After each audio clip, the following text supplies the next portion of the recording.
Hello friends, welcome to my channel. And सबसे पहले तो सॉरी कि मैं ये वाला वीडियो जो है वो इतने दिनों बाद दे रही हूँ। एक्चुअली क्या है कि नवरात्रि का टाइम चल रहा है, फेस्टिवल चल रहे हैं और फिर अचानक से सडनली बारिश हो गई और मौसम भी चेंज हो गया, जिसकी वजह से तबीयत थोड़ी सी 19-20 हो गई।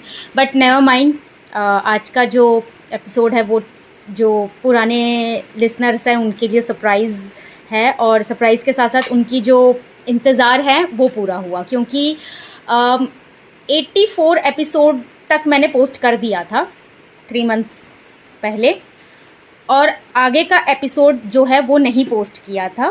बट मैं इस वाले एपिसोड में 84 के आगे का एपिसोड भी पोस्ट करूँगी, तो आप लोग सुनिए और सुनकर मुझे, मतलब वो कंटिन्यू रहेगा, ऐसा नहीं कि मैंने पार्ट पार्ट में किया, नहीं, वहीं से आगे कंटिन्यू है। तो मैं आपको बता दूंगी कहाँ से कंटिन्यू है, आप पहले एपिसोड सुनिए। अगले दिन की सुबह हो चुकी थी और अरुणिमा अभी भी वेटिंग एरिया में बैठी हुई थी जब आस्तिक उसके पास आकर बैठता है और उसके पास एक पेपर कप में कॉफी अरुणिमा की तरफ बढ़ाते हुए बोला, कॉफी। अरुणिमा ने आस्तिक को देखा और धीरे से उसके हाथों से वो कॉफी का कप ले लिया। उसकी नज़र सामने के वार्ड पर जाती है। लावण्या को होश आ गया था और उसे नॉर्मल वार्ड में शिफ्ट कर दिया गया था। लावण्या के माता पिता अब लावण्या के साथ उसके वार्ड में थे। आस्तिक गहरी सांस छोड़ता है। उसके हाथ में भी एक कॉफी का कप था। उसने धीरे से कॉफी पी और उसे वार्ड को देखते हुए कहा, शुक्र है कि वो ठीक है। लेकिन अरुणिमा ने आस्तिक को देखते हुए बोला, शुक्र है कि तुम ठीक हो। आस्तिक अरुणिमा की तरफ देखता है तो अरुणिमा उसे हसरत भरी निगाहों से देखते हुए बोली, मैं डर गई थी जब मुझे पता चला कि तुम पर अटैक हुआ है। मुझे पता ही नहीं चला कि मैं कब तुमसे इस तरीके से जुड़ गई कि अगर तुम्हें कुछ हो जाएगा तो मैं जीते जी मर जाऊंगी। अरुणिमा की बात सुनकर आस्तिक ने अपनी कॉफी साइड टेबल पर रखी और अगले ही पल आगे बढ़कर उसने अरुणिमा को अपने गले से लगा लिया। वो अरुणिमा के सर को सहलाते हुए बोला, अब कोई भी वजह मुझे तुमसे अलग नहीं कर सकती है। आस्तिक के शब्दों में अरुणिमा को एक सुकून दिया था और वो राहत की सांस ले रही थी। आस्तिक उससे अलग होता है और उसे देखते हुए बोला, तुम्हारे पेरेंट्स? अरुणिमा ने कुछ याद किया और तुरंत कहा, हाँ, दरअसल मम्मी की एक फ्रेंड है जो मुंबई में ही रहती है, इसीलिए मम्मी पापा उनके पास गए हैं। कल रात जब मैं घर से निकली तो मैंने उन्हें कुछ बताया ही नहीं कि मैं कहाँ जा रही हूँ। मैं इतनी ज़्यादा परेशान हो गई थी, इसलिए सुबह जब मैंने घर पर फ़ोन किया तो मम्मी और पापा दोनों मम्मी की फ्रेंड के घर जाने के लिए निकल चुके थे। वो आज रात वहाँ डिनर करके ही आएंगे। उसके बाद मैंने पापा को फ़ोन किया तो उन्होंने बताया कि वो कहाँ पर हैं और मेरे बारे में भी पूछा था कि मैं अचानक कहाँ चली गई, लेकिन मैंने उन्हें कुछ नहीं बताया, बस इतना कहा कि मुझे कुछ ज़रूरी काम आ गया था, वरना पापा मुझसे और सवाल करने वाले थे। आस्तिक के चेहरे पर हल्की मुस्कान आ जाती है और वो हामी में सर हिलाया। वो एक नज़र फिर से उसे वार्ड को देख रहा था जिसके अंदर लावण्या थी। अरुणिमा ने भी उस वार्ड के दरवाजे को देखते हुए कहा, क्या तुम जानते हो कि वो किसके साथ मिली हुई है? आस्तिक ने धीरे से नाम में सर हिलाते हुए कहा, नहीं, मैं ये नहीं जानता हूँ कि इस प्लानिंग में उसके साथ कौन शामिल था। यही पूछने के लिए तो मैं उसके घर गया था, वरना तुम जानती हो मुझे, अरुणिमा, किसी के घर जाकर पूछताछ करना आस्तिक रायचंद का लेवल नहीं है। लेकिन अरुणिमा के चेहरे पर घबराहट आ गई। उसने धीरे से आस्तिक को देखते हुए कहा, आस्तिक, वैसे लावण्या की मम्मी ने मुझे कुछ बताया है और मुझे लगता है कि तुम्हें वो जानना चाहिए। आस्तिक एकदम से हैरान हो जाता है और उसे देखते हुए बोला, क्या उन्होंने तुम्हें कुछ बताया है? क्या बताया उन्होंने? अरुणिमा घबरा जाती है। वो जानती थी कि वो क्या बोलने वाली है, लेकिन फिर भी ये बात आस्तिक को पता होनी चाहिए ताकि वो असल अपराधी तक पहुंच सके। उसने जल्दी से आस्तिक को देखा और कहा, आस्तिक, लावण्या की मम्मी ने मुझे बताया कि जब लावण्या को गोली लगी तो उसने किसी इंसान का नाम लिया था जिसने इन सब की साजिश रची थी। आस्तिक हैरान हो गया और उसने जल्दी से कहा, क्या उस इंसान का नाम तुम्हें पता है?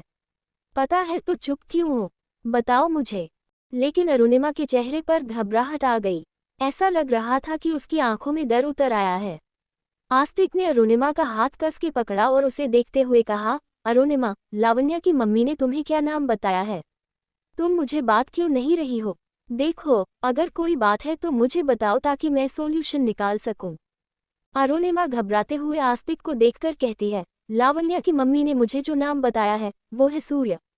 आस्तिक की आंखें एकदम बड़ी हो जाती है और वो सदमे में एकदम से ब्लैंक हो जाता है। ये नाम उसे अच्छी तरह से पता है, लेकिन सूर्य का लावण्या से क्या कनेक्शन है? वो ये सोच नहीं पा रहा था। उसने हैरानी से कहा, क्या तुम्हें यकीन है कि यही नाम था? अरुणिमा डरते हुए हाँ में सर हिलाती है और जवाब देती है, हाँ आस्तिक, मैं ये नाम कभी नहीं भूल सकती हूँ। सूर्य मल्होत्रा, जिसने मुझे किडनैप किया था और मुझे उस आग से जले हुए कमरे में छोड़कर भाग गया था। तुमने भी तो मुझे बताया था कि बेंगलुरु पर हम पर जो जानलेवा हमले हो रहे थे वो भी सूर्य मल्होत्रा ने ही किए हैं। आस्तिक का चेहरा एकदम से गुस्से में भड़क जाता है और उसके हाथों की मुट्ठियां कस जाती है। उसके माथे की लकीरें सामने आ गई थीं और वो गुस्से में अपने दांत पीसते हुए बोला, सूर्य मल्होत्रा, मेरा सबसे बड़ा दुश्मन और मेरा सबसे बड़ा राइवल। ये सब उसका किया धरा है। उसने लावण्या का इस्तेमाल किया है। मैं उसे जिंदा नहीं छोड़ूंगा। आस्तिक। अरुणिमा की आवाज से आस्तिक उसकी तरफ देखने लगता है। उसकी आंखों में डर था। आस्तिक ने उसे संभाल लिया और उसकी पीठ को सहलाते हुए धीरे धीरे उसे शांत करवाने की कोशिश की और उससे कहा, फिक्र मत करो, सब ठीक हो जाएगा। मैं हूं ना, मैं कुछ नहीं होने दूंगा।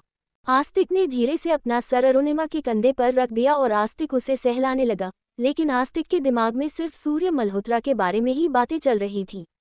आखिर सूर्य मल्होत्रा के इन सब के करने की वजह क्या है? क्यों वो अरुणिमा की जान का दुश्मन बना हुआ है? बेंगलुरु में भी सूर्य ने 2 बार अरुणिमा पर जानलेवा हमला किया था और मुंबई आने के बाद उसने तो अरुणिमा का किडनैप करके लगभग उसे मार ही डाला था। क्या हुआ? जब आस्तिक ने देखा कि अरुणिमा शांत हो गई तो उसने अरुणिमा को घर जाने के लिए कहा, लेकिन अरुणिमा ने साफ इनकार कर दिया कि वो घर नहीं जाना चाहती है। आस्तिक आज अपनी जिंदगी के 2 पहलुओं को एक साथ देख रहा था, जहां उसने अरुणिमा के साथ कितना गलत किया था, उसे कितना टॉर्चर किया था और मेंटली कितना हरास किया था, पर उसके बावजूद आज अरुणिमा उसके साथ थी और उसे सपोर्ट करना चाहती थी। तो वहीं दूसरी तरफ लावण्या उसकी स्कूल की दोस्त थी जिसके साथ उसने कई अच्छी यादें बनाई थी, उस पर भरोसा किया था और उसी ने उसे धोखा दिया था। काफी देर हो गई थी। लावण्या को फिर से बेहोशी का इंजेक्शन दिया गया था और वो फिर से बेहोशी की नींद में सो रही थी, लेकिन अरुणिमा भी काफी ज्यादा थक गई थी। इसलिए आस्तिक ने उसके लिए एक वेटिंग रूम में बेड अरेंज करवाया और उसे आराम करने के लिए कहा। अरुणिमा बेड पर पड़ते ही सो गई थी। वो इतनी ज्यादा बैठे बैठे थक गई थी, ऊपर से प्रेगनेंसी की वजह से भी उससे ज्यादा थकान महसूस हो रही थी। जैसे ही अरुणिमा नींद में जाती है, उसे एक हल्का हल्का सा दृश्य नजर आता है और वो हल्की हल्की नींद की झरोखों से किसी सपनों की दुनिया में खो जाती है। अरुणिमा इस वक्त एक लकड़ी के घर के सामने खड़ी थी। ये लकड़ी का घर काफी पुराना था, लेकिन अरुणिमा इसे कई बार देख चुकी थी। दरअसल ये उसका ट्री हाउस था।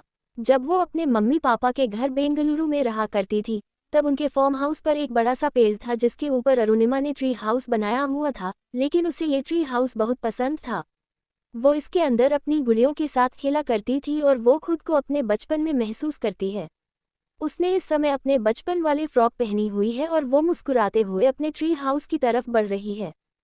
उसके एक हाथों में एक टोकरी थी जिसके अंदर उसकी सारी गुड़िया और उसके खेलने के टॉय थे और वो खुद के खेलते हुए अपने ट्री हाउस की तरफ जा रही थी जब उसने एक वायलिन की आवाज़ सुनी।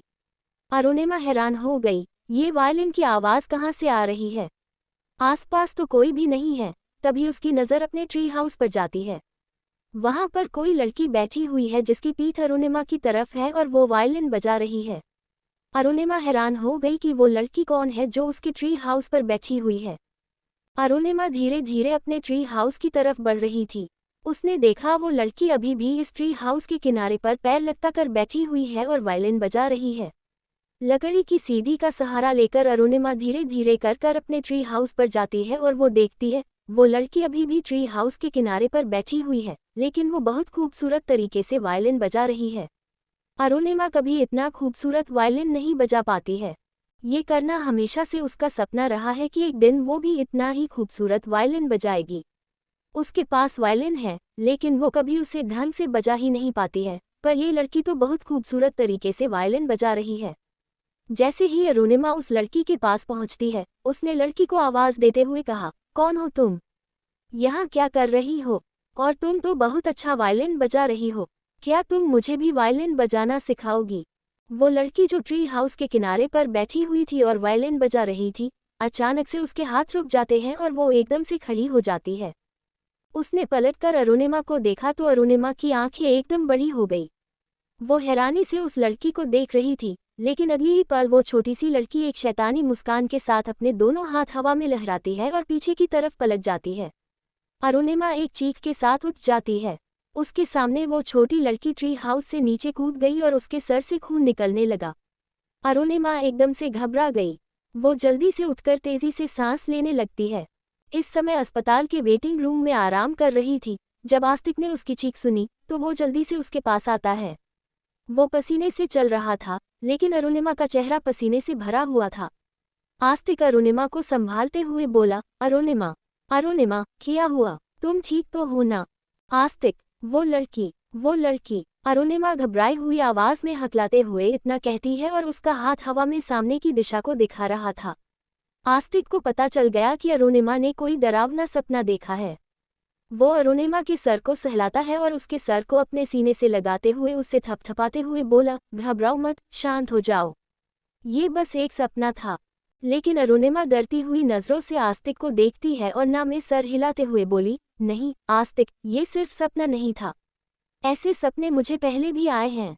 शादी से पहले भी मुझे ऐसे सपने आते थे और ये बहुत डरावने हैं। पर पिछले 1 साल से मुझे ये सपना नहीं आ रहा था और आज अचानक से मुझे ये सपना फिर आने लगा। वो लड़की जो मेरे सामने ट्री हाउस से गिर गई थी, उसका पूरा सर खून से भर गया था। अरुणिमा अभी भी अस्पताल के वेटिंग एरिया में बैग पर बैठी हुई थी और उसके चेहरे पर पसीना आ रहा था। उसने अभी अभी डरावना सपना देखा था। आस्तिक उसके पास में था और उसे शांत करवाने की कोशिश करते हुए कहा, क्या हुआ अरुणिमा? तुम ठीक तो हो ना? अरुणिमा डर रही थी, उसके चेहरे पर घबराहट थी। लेकिन आस्तिक उसके सर को सहलाता है और उसे आराम से बोल, डरने की कोई बात नहीं, ये बस एक सपना ही था। थोड़ा पानी पी लो, तुम रिलैक्स फील करोगी। लेकिन अरुणिमा ने डरते हुए आस्तिक को देखा और नाम में सर हिलाते हुए कहा, नहीं आस्तिक, ये कोई सपना नहीं था। ये बहुत बुरा सपना था और ये सपना कुछ ऐसा था जो हमेशा मुझे परेशान करता है। आस्तिक ने हैरानी से बोल, सपना परेशान कैसे कर सकता है? सपना तो सपना होता है ना, एक इमेजिनेशन।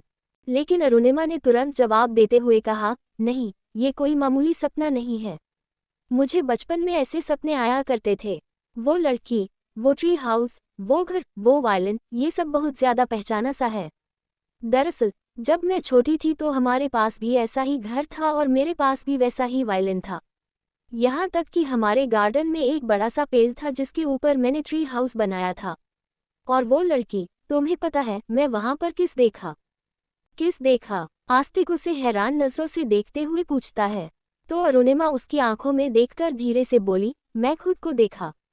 आस्तिक की आंखें छोटी हो गईं। वो समझ ही नहीं कि अरुणिमा क्या कहना चाहती है। उसने हैरानी से कहा, कहना क्या चाहती हो? मैं समझ नहीं पा रहा हूँ। तुमने खुद को देखा मतलब तुमने सपने में आईना देखा और आईने में खुद को देखा? लेकिन अरुणिमा ने नाम में सर हिलाया और वो बोली, मैंने देखा कि मैं ट्री हाउस के पास खड़ी हूँ और ट्री हाउस की तरफ जा रही हूँ। मेरे हाथ में बहुत सारे खिलौने हैं, लेकिन जब मैं ट्री हाउस के पास पहुंचती हूँ तो मैंने वहां पर किसी को बैठा हुआ देखा और उसके हाथों में वायलिन था। वो वायलिन बजा रही थी। मुझे लगा कोई लड़की है और वो मुझसे दोस्ती करना चाहती है, इसलिए मैंने उसकी तरफ कदम बढ़ाया। मैं धीरे धीरे ट्री हाउस के ऊपर चढ़ी और उसके पास पहुंची। जब मैं उसे पुकारा तो वो लड़की वायलिन बजाना बंद कर देती है और उठकर खड़ी हो जाती है। पर जब वो पलटती है तो हंसती हुई लड़की वो मैं थी। मतलब मैं सामने भी खड़ी हूँ और वो वायलिन वाली लड़की भी मैं ही हूँ। मैंने खुद को ही अपने सामने देखा है।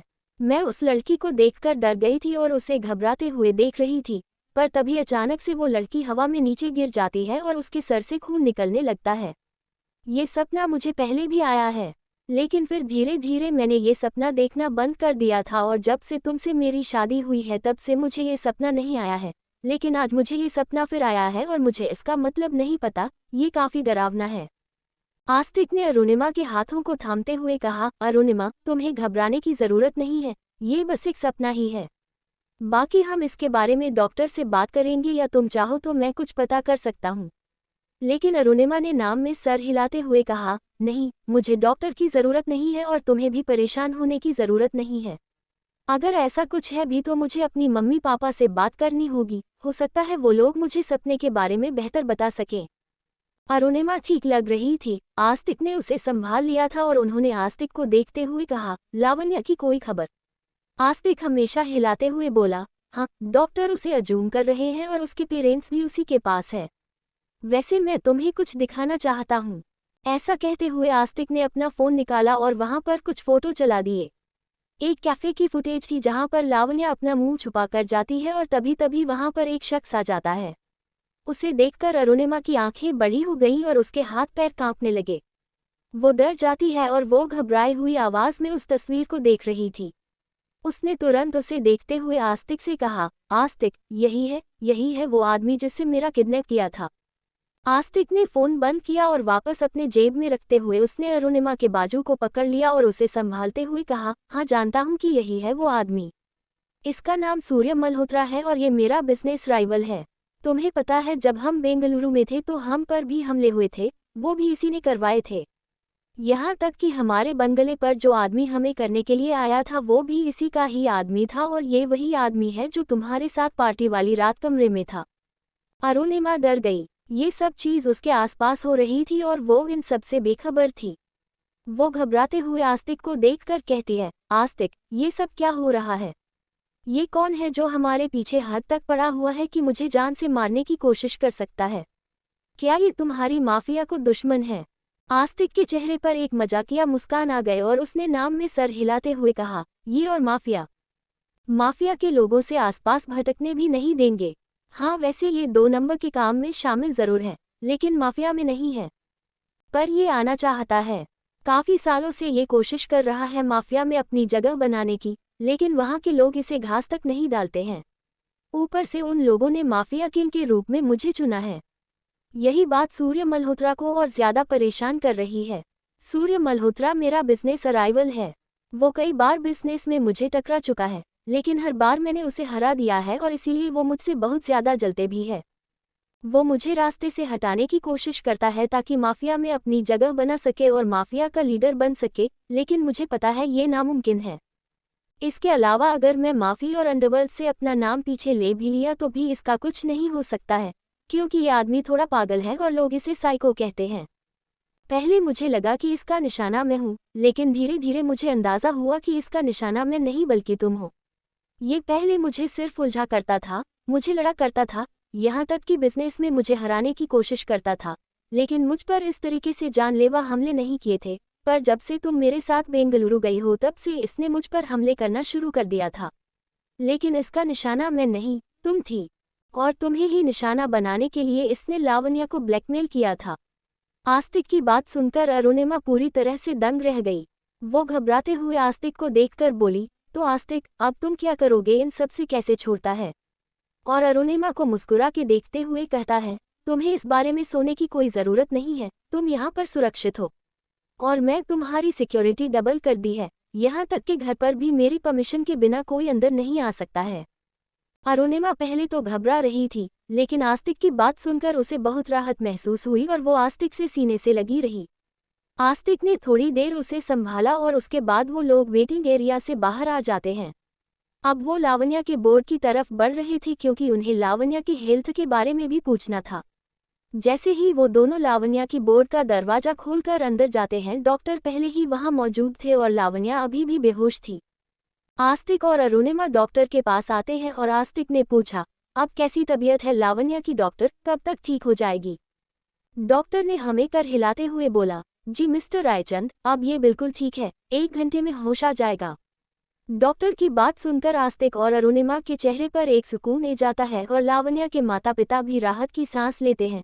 लेकिन तभी डॉक्टर आस्तिक को देखते हुए बोला, लेकिन डॉक्टर के लेकिन ने वहां पर एक टेंशन का माहौल बना दिया था। आस्तिक हैरानी से पूछा, लेकिन क्या? डॉक्टर ने उनसे सबके चेहरे पर घबराहट देखी, लेकिन वो डॉक्टर थे, उन्हें अपना काम करना ही था। वो आस्तिक को देखकर बोले, देखिए पेशेंट को 3 गोली लगी थी, एक बाजू पर, एक सीने पर और एक उनकी कमर पर। हमने तीनों गोलियां निकाल दी हैं। जो गोली उनके बाजू पर लगी थी वो पसीने छूकर गई थी, इसलिए वो 10-15 दिन में रिकवर हो जाएगी, लेकिन जो गोली उनके सीने पर लगी थी उसे रिकवर होने के लिए थोड़ा टाइम लगेगा। पर जो गोली उनके कमर के पास लगी थी वहां पर। इसके बाद डॉक्टर ने 1 मिनट का मान लिया और उनके इस खामोशी ने सबके चेहरे पर डर की भावना ला दी। आस्तिक ने डॉक्टर को देखते हुए कहा, डॉक्टर, जो भी बात है साफ साफ बताए, घुमा फिरा कर बात मत कीजिए। डॉक्टर ने आस्तिक को देखा और कहा, माफ कीजिए पर जो गोली उनकी कमर के पास लगी थी उसकी वजह से इनके लेग्स की नसों पर बहुत ज्यादा असर हुआ है, जिसकी वजह से शायद ये कभी चल नहीं पाएंगे। जैसे ही डॉक्टर ने ये कहा कि लावण्या शायद अब चल नहीं सकती है तो आस्तिक और अरुणिमा के साथ लावण्या के माता पिता के चेहरे पर भी एक मातम का भाव था। डॉक्टर तो वहां से चले गए लेकिन उन चारों के चेहरों पर उनके जाने का प्रभाव अभी भी नजर आ रहा था। पर तभी लावण्या की माँ वहां आती है और आस्तिक के चेहरे पर एक जोरदार थप्पड़ मारती है। वो सदमे में थी और आस्तिक इस थप्पड़ के लिए रेडी नहीं था। उसके हाथों की मुट्ठियां कस गईं और उसने कसके अपनी आंखें बंद कर लीं। लावण्या की माँ ने अपनी लाल गुस्से भरी आंखों से उसे देखते हुए चिल्लाना शुरू किया और उस पर इल्जाम लगाते हुए कहा, तुम्हारी वजह से आस्तिक रायचंद, तुम्हारी वजह से मेरी बेटी की ये हालत है। तुमने किया है उसकी ये हालत। मुझे शर्म आती है कि मैं कभी तुम्हारे अंदर अपने बेटे को देखती थी।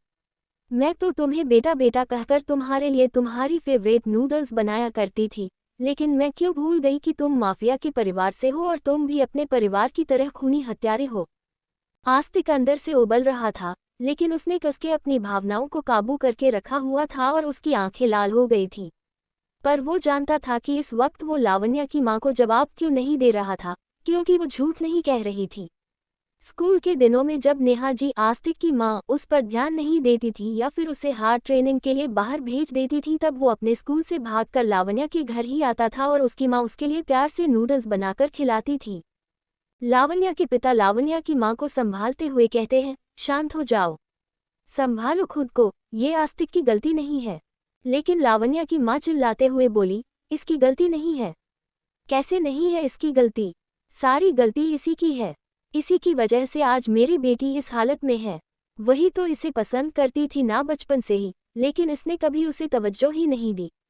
आस्तिक उनकी तरफ देखते हुए अपने गुस्से पर काबू करता है लेकिन अपनी भारी आवाज में कहता है, मैंने कभी भी लावण्या को पसंद नहीं किया, ये बात सच है, लेकिन इसका मतलब ये नहीं है कि मैं उसके लिए ऐसा सोचूंगा। मैंने कभी उसका बुरा नहीं चाहा था। लावण्या की माँ गुस्से में बोली, अगर बुरा नहीं चाहता तो कैसे हो गया उसके साथ इतना बुरा? ये सब तुम्हारी वजह से ही तो हुआ है। तुम ही ने उसे धोखे से बुलाया था, हम लोगों को जरिया बनाकर। अगर तुम उसे नहीं बुलाते तो आज उसकी ये हालत नहीं होती। तुम्हें पता है ना, वो एक मॉडल है और अब तुम्हारी वजह से वो कभी भी रैंप वॉक नहीं कर पाएगी, उसका सारा करियर खराब हो गया है। ये सब तुम्हारी गलती है। अरुणिमा आज देख सकती थी कि आस्तिक ने लावण्या की माँ के गुस्से भरे शब्दों का जवाब आराम से दिया था और वो इतने सबके बाद भी चुप खड़ा था। वैसे तो अरुणिमा को अंदर से बहुत अच्छा लग रहा था कि आस्तिक भड़क नहीं रहा था, लेकिन वो जानती थी कि आस्तिक ने कैसे खुद को काबू करके रखा हुआ है। लावण्या की माँ गुस्से में इतनी पागल हो गई थी कि आस्तिक के साथ साथ अब वो उसके पूरे परिवार को भी घसीट रही थी।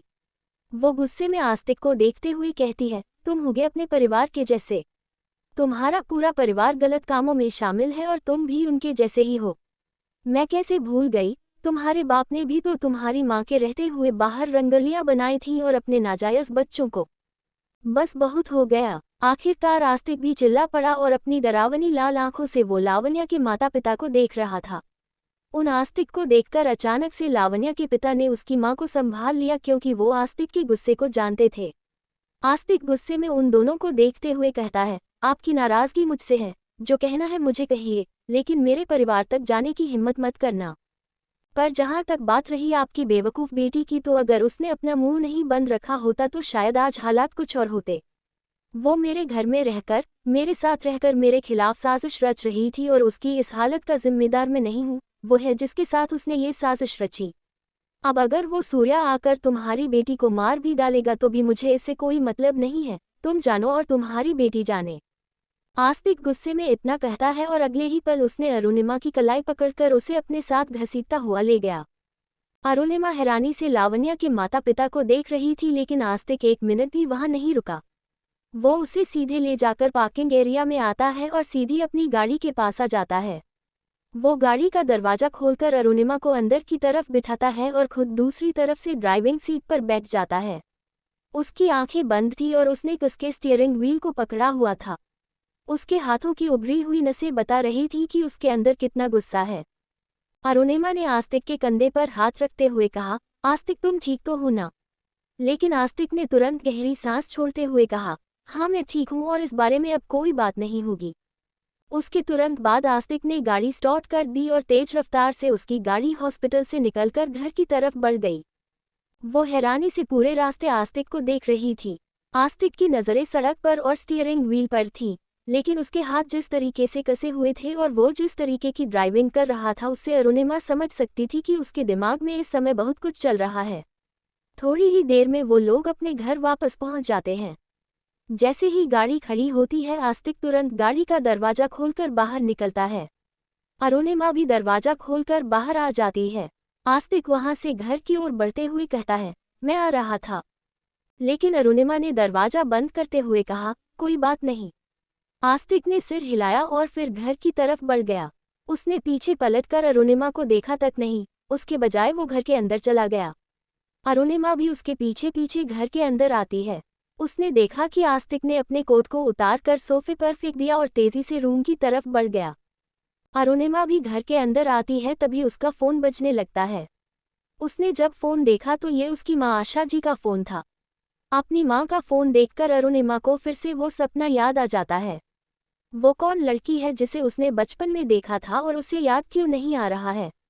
बार बार उसके दिमाग में यही सवाल आ रहा था। वो खुद को ही अपने सामने कैसे देख पा रही थी और वो हादसा उसे बारे में कुछ याद क्यों नहीं आ रहा है? अरुणिमा जब हाल में आई तो उसने देखा कि आस्तिक अपनी गाड़ी की चाबी लेकर कहीं जा रहा था। उसने रास्ते को रोकते हुए कहा, आस्तिक कहाँ जा रहे हो? लेकिन आस्तिक ने पलटकर बस अरुणिमा को देखकर कहा, मुझे कुछ ज़रूरी काम है। और इसके अलावा उसने कुछ नहीं कहा। वो चुपचाप बाहर चला गया। अरुणिमा हैरान हो गई, आस्तिक इस वक्त कहाँ जा सकता है? पूरी रात अस्पताल में बिताने के बाद वो सुबह कहीं चला गया है और कहाँ गया है ये भी उसने अरुणिमा को नहीं बताया है। आस्तिक जा चुका था और अरुणिमा अकेली थी। बाहर सिक्योरिटी और घर के अंदर सर्वेंट मौजूद थे। अरुणिमा किचन की तरफ जाती है तो वहाँ पर एक सर्वेंट थी जो ब्रेकफास्ट की तैयारी कर रही थी। उसने उसे बताया कि उसे ब्रेकफास्ट में क्या खाना है, लेकिन जब वो वापस हाल में आई तो उसने देखा कि घर के दरवाजे खुले हुए हैं और उसके माता पिता वापस आ गए हैं। अपने माता पिता को देखकर अरुणिमा हल्की सी मुस्कान के साथ उन्हें देखती है और कहती है, मम्मी पापा आप लोग वापस आ गए। ब्रिजेश जी और आशा जी अंदर आते हुए उसे देखते हैं। अरुणिमा उन्हें देखकर हल्की सी मुस्कान देती है। शादी से पहले तक अरुणिमा के अपने माँ बाप के साथ अच्छे संबंध थे, लेकिन अरुणिमा की शादी के बाद उसके माता पिता ने उसकी खबर तक नहीं ली और जब अरुणिमा अपने पिता के एक्सीडेंट के बाद बेंगलुरु उनके पास गई तो उसकी माँ के साथ जो बहस हुई थी उसके बाद से अरुणिमा अपनी माँ से नाराज़ है। ऐसा नहीं है कि वो उनसे नफरत करती है, लेकिन वो ये चीज़ कभी नहीं भूल सकती है कि उसकी माँ ने अरुणिमा के साथ कैसा व्यवहार किया था। और इसके अलावा अरुणिमा एक बात अच्छे से जानती है कि वो उनकी सगी बेटी नहीं है बल्कि गोद ली हुई बेटी है। ऐसे में वो उनकी कर्जदार है कि उन्होंने अरुणिमा की परवरिश की और उसे एक अच्छी जिंदगी दी है।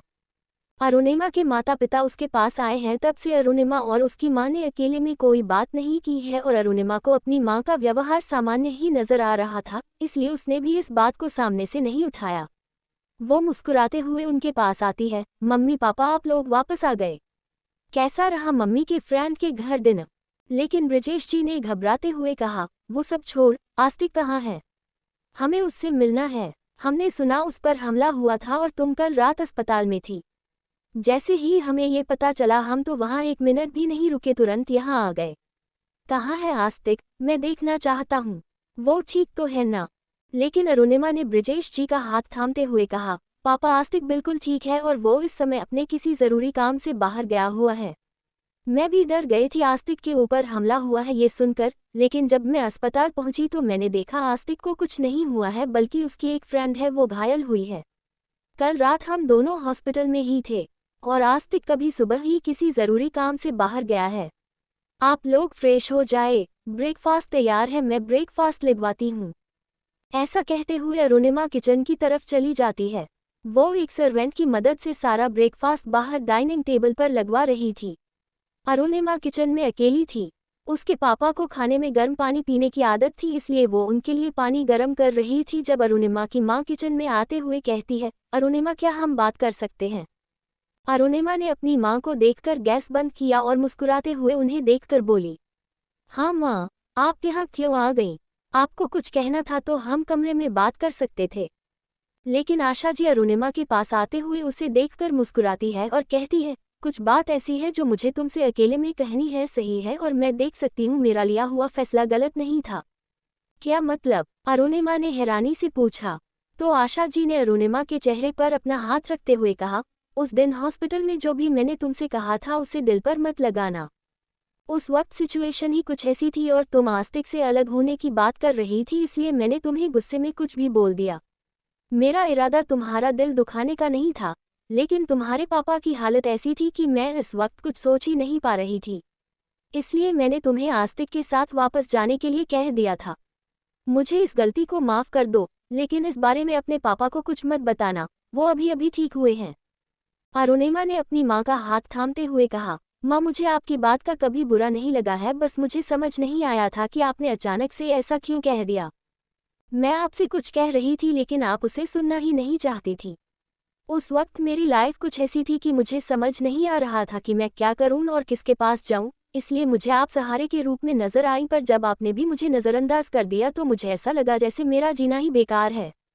पर कहते हैं ना, जब सारे दरवाजे बंद हो जाते हैं तो उम्मीद की एक किरण हमें एक नए रास्ते की तरफ ले जाती है। बस ऐसा समझ लीजिए, मुझे भी जीने के लिए एक नई किरण मिल गई है। अरुणिमा इस किरण के नाम पर अपनी प्रेगनेंसी के बारे में अपने मन में सोच रही थी, तो वहीं आशा जी को लगा कि अरुणिमा आस्तिक के बारे में सोच रही है। उन्होंने भी मुस्कुराते हुए बोला, ये तो अच्छी बात है कि तुम आस्तिक के साथ अपनी नई जिंदगी की शुरुआत कर रही हो और मैं देख रही हूँ कि वो तुम्हारा कितना ख्याल रख रहा है। मुझे बस एक ही बात की फिक्र थी कि शायद मैंने जो उस दिन तुम्हें हॉस्पिटल में कहा था उसके लिए फ्यूचर में मुझे ही पछताना न पड़े, पर अब जब मैं देख रही हूँ कि तुम और आस्तिक एक दूसरे के साथ खुश हो तो मेरी सारी परेशानियां दूर हो गई हैं।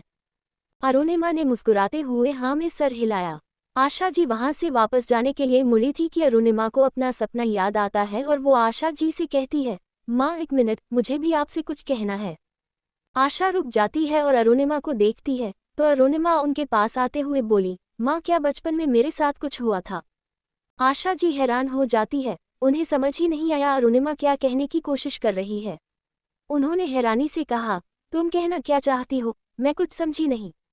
क्या हुआ था बचपन में तुम्हारे साथ? मुझे कुछ याद नहीं। लेकिन अरुणिमा ने हैरानी से पूछा, नहीं माँ, कुछ तो हुआ था। एक सपना है कि मुझे परेशान कर रहा है। पहले मुझे ये सपना बहुत आया करता था, लेकिन फिर मुझे ये सपना आना बंद हो गया और कल रात मुझे फिर वही डरावना सपना आया। अरुणिमा के कहने पर आशा जी हारने से कहती है, कौन सा सपना? अरुणिमा बोली, मैंने देखा कि एक ट्री हाउस है और ये बिल्कुल वैसा ट्री हाउस है जैसा कि हमारे फार्म हाउस पर हुआ करता था, और उस हाउस पर एक लड़की है जो वायलिन बजा रही है। और फिर उसके बाद वहां पर मैं आ जाती हूँ और उसके बाद अचानक से वो लड़की जो वायलिन बजा रही थी वो ट्री हाउस से गिर जाती है। मैं बहुत डर जाती हूँ। इसके आगे का सपना मैं कभी देख नहीं पाए और उस लड़की का चेहरा भी मैं कभी नहीं देख पाए, लेकिन कल रात कुछ हुआ। मैंने कुछ देखा है, मैंने उस लड़की को देखा है। आशा जी अरुणिमा की बात हैरानी से सुन रही थी और अरुणिमा ने अपनी माँ से कहा, वो लड़की जब जमीन पर गिरी तो उसके बाद से मुझे कुछ भी याद नहीं, लेकिन इस बार जब मैंने देखा तो वो बहुत अलग था माँ। मैंने उस लड़की को देखा, वो लड़की बिल्कुल मेरी जैसी दिखती थी। किसकी बात कर रही हो तुम?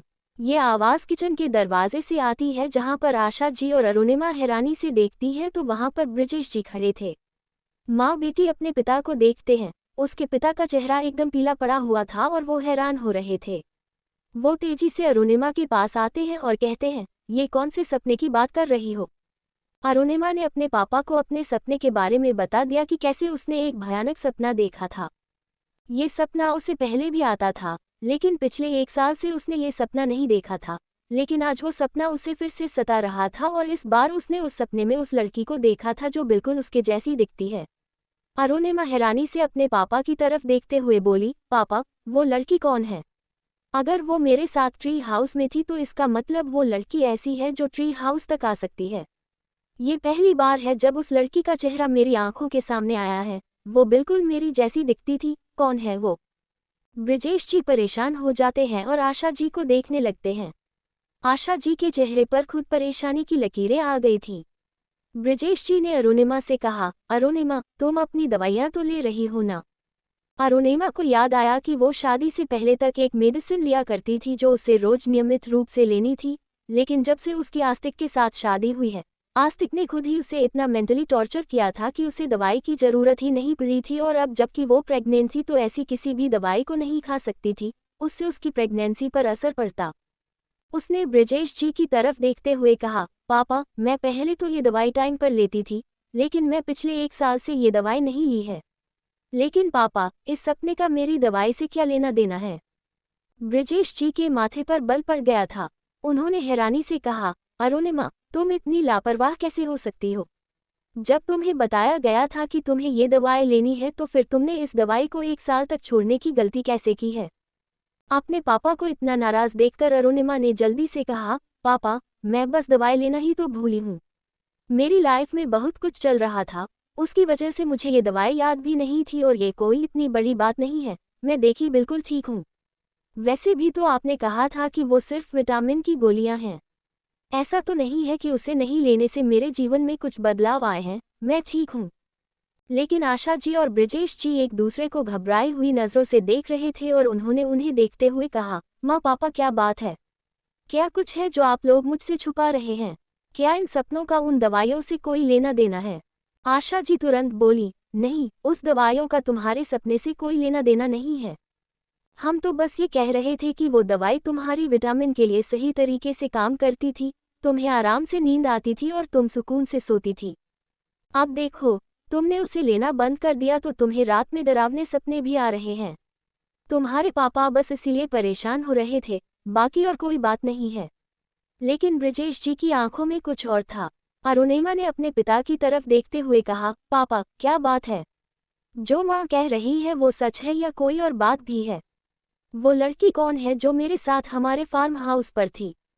क्या कुछ ऐसा है जो मुझे जानना चाहिए, लेकिन आप लोग मुझे नहीं बता रहे हैं? अब तो आशा जी भी घबरा गई थी। उन्होंने धीरे से ब्रिजेश जी से कहते हुए कहा, मुझे लगता है अभी इसे सच बता देना चाहिए। ब्रिजेश जी बेबसी से अपनी आंखें बंद करते हैं और हामी भरते हुए कहते हैं, हाँ, शायद तुम सही कह रही हो, अब अरुणिमा को सच जान लेना चाहिए। अब उससे ये राज ज्यादा देर तक छुपा नहीं रह सकता है। अरुणिमा हैरानी से अपने माता पिता को देखते हुए बोली, क्या बात है? आप लोग इस तरीके से क्यों बात कर रहे हैं? ब्रिजेश जी ने अरुणिमा के पास आए और उसके सर को सहलाते हुए कहा, अरुणिमा, बच्चों, तुम्हें इन सब के बारे में सोचने की जरूरत नहीं है। तुम जानती हो ना तुम हमारे लिए कितनी खास हो, और हम जो कुछ भी तुम्हारे लिए करते हैं वो तुम्हारी भलाई के लिए ही करते हैं। भले ही इनमें कुछ ऐसी चीजें शामिल हैं जो तुम्हें अच्छी नहीं लगती हैं, लेकिन ये मत भूलो कि उसमें तुम्हारी ही भलाई ही शामिल है, क्योंकि हम लोग तुमसे प्यार करते हैं और हम चाहते हैं कि तुम हमेशा सुरक्षित रहो। अरुणिमा अपने माता पिता को देख रही थी। उसकी माँ ने कहा, अरुणिमा बेटा, कभी भी अपने माँ बाप पर शक मत करना, क्योंकि हम दोनों तुमसे बहुत प्यार करते हैं, इसलिए तुम हमेशा हम पर विश्वास करना। अपने माता पिता की बात सुनकर अरुणिमा की आंखों में आंसू आ गए। वो उन दोनों के गले लग जाती है और कहती है, मैं आप दोनों से बहुत प्यार करती हूँ और विश्वास भी करती हूँ, इसलिए आप लोग जो कुछ भी कहेंगे मैं उस पर यकीन करूँगी, लेकिन मुझे सच बताए, मैं इस तरीके से एक घुटन के साथ नहीं रह सकती हूँ। मेरी लाइफ में वैसे ही बहुत प्रॉब्लम है, प्लीज़ आप लोग उसे बढ़ाए मत। मैं चाहती हूँ आप लोग मेरा सहारा बने।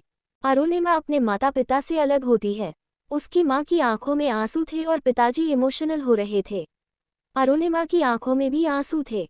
अरुणिमा के पिता उन सबको लेकर बाहर सोफे पर बैठ जाते हैं और वो अरुणिमा को देखते हुए उससे सपने का सच बताते हैं। अरुणिमा, तुमने अपने सपने में जिस छोटी लड़की को याद किया वो तुम्हारी सबसे अच्छी दोस्त थी जो हमारे फार्म हाउस में हमारे साथ थी। वो केयरटेकर की बेटी थी। उसका नाम आरुषि था, और जब भी हम लोग फार्म हाउस जाया करते थे तो तुम आरुषि के साथ बहुत खेलती थी। अपने पिता के मुंह से ये सब सुनकर अरुणिमा बहुत हैरान हो जाती थी। उसने आरुषि नाम पहली बार सुना था। न तो उसे आरुषि याद थी और न ही आरुषि नाम की कोई लड़की उसे याद थी, तो वो बचपन में उसकी दोस्त कैसे हुआ करती थी? उसने हैरानी से पूछा, लेकिन पापा, मुझे तो कुछ याद भी नहीं है। अगर वो मेरी बचपन की दोस्त थी तो फिर मुझे उसके बारे में कुछ याद क्यों नहीं है, और ये नाम भी मैं पहली बार सुन रही हूँ। आशा जी घबरा रही थी, लेकिन उन्होंने अरुणिमा को देखा और उससे कहा, क्योंकि आरुषि सिर्फ नाम के लिए तुम्हारी दोस्त थी, दरअसल वो तुमसे जलती थी। जब हम उस फार्म हाउस में नहीं रहा करते थे तो आरुषि खुद को उस फार्म हाउस की मालकिन समझा करती थी और वो तुम्हारी जगह तुम्हारे कमरे में रहा करती थी।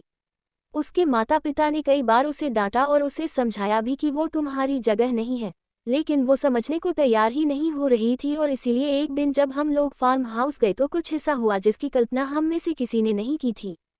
क्या हुआ माँ? ऐसा क्या हुआ था? मुझे बताए, मैं जानना चाहती हूँ, अरुणिमा ने उत्सुकता से पूछा। तो आशा जी कहती हैं, वो ट्री हाउस वो तुम्हारे पापा ने ही तुम्हें बना कर दिया था क्योंकि तुम्हें वहाँ खेलना पसंद था, लेकिन आरुषि को ये बिल्कुल पसंद नहीं आया कि तुम जो चाहती हो वो तुम्हें मिल जाता है, इसीलिए उस दिन वो बहुत ज़्यादा गुस्से में थी। और अरुणिमा, तुमने जो सपना देखा वो सिर्फ कोई सपना नहीं था, बल्कि उसमें ये सच्चाई है कि उस ट्री हाउस पर सच में 2 लड़कियां थीं और उनमें से एक उस जगह से नीचे गिर गई। उद्धरण चिन्ह। अरुणिमा की आंखें एकदम बड़ी हो गई और वो हैरानी से अपनी माँ को देखने लगी। पर आशा जी ने कहा, लेकिन अरुणिमा, तुमने पूरा सपना नहीं देखा है या फिर तुमने सपने का कुछ एक ही हिस्सा देखा है। हम तुम्हें बताते हैं सच्चाई क्या है।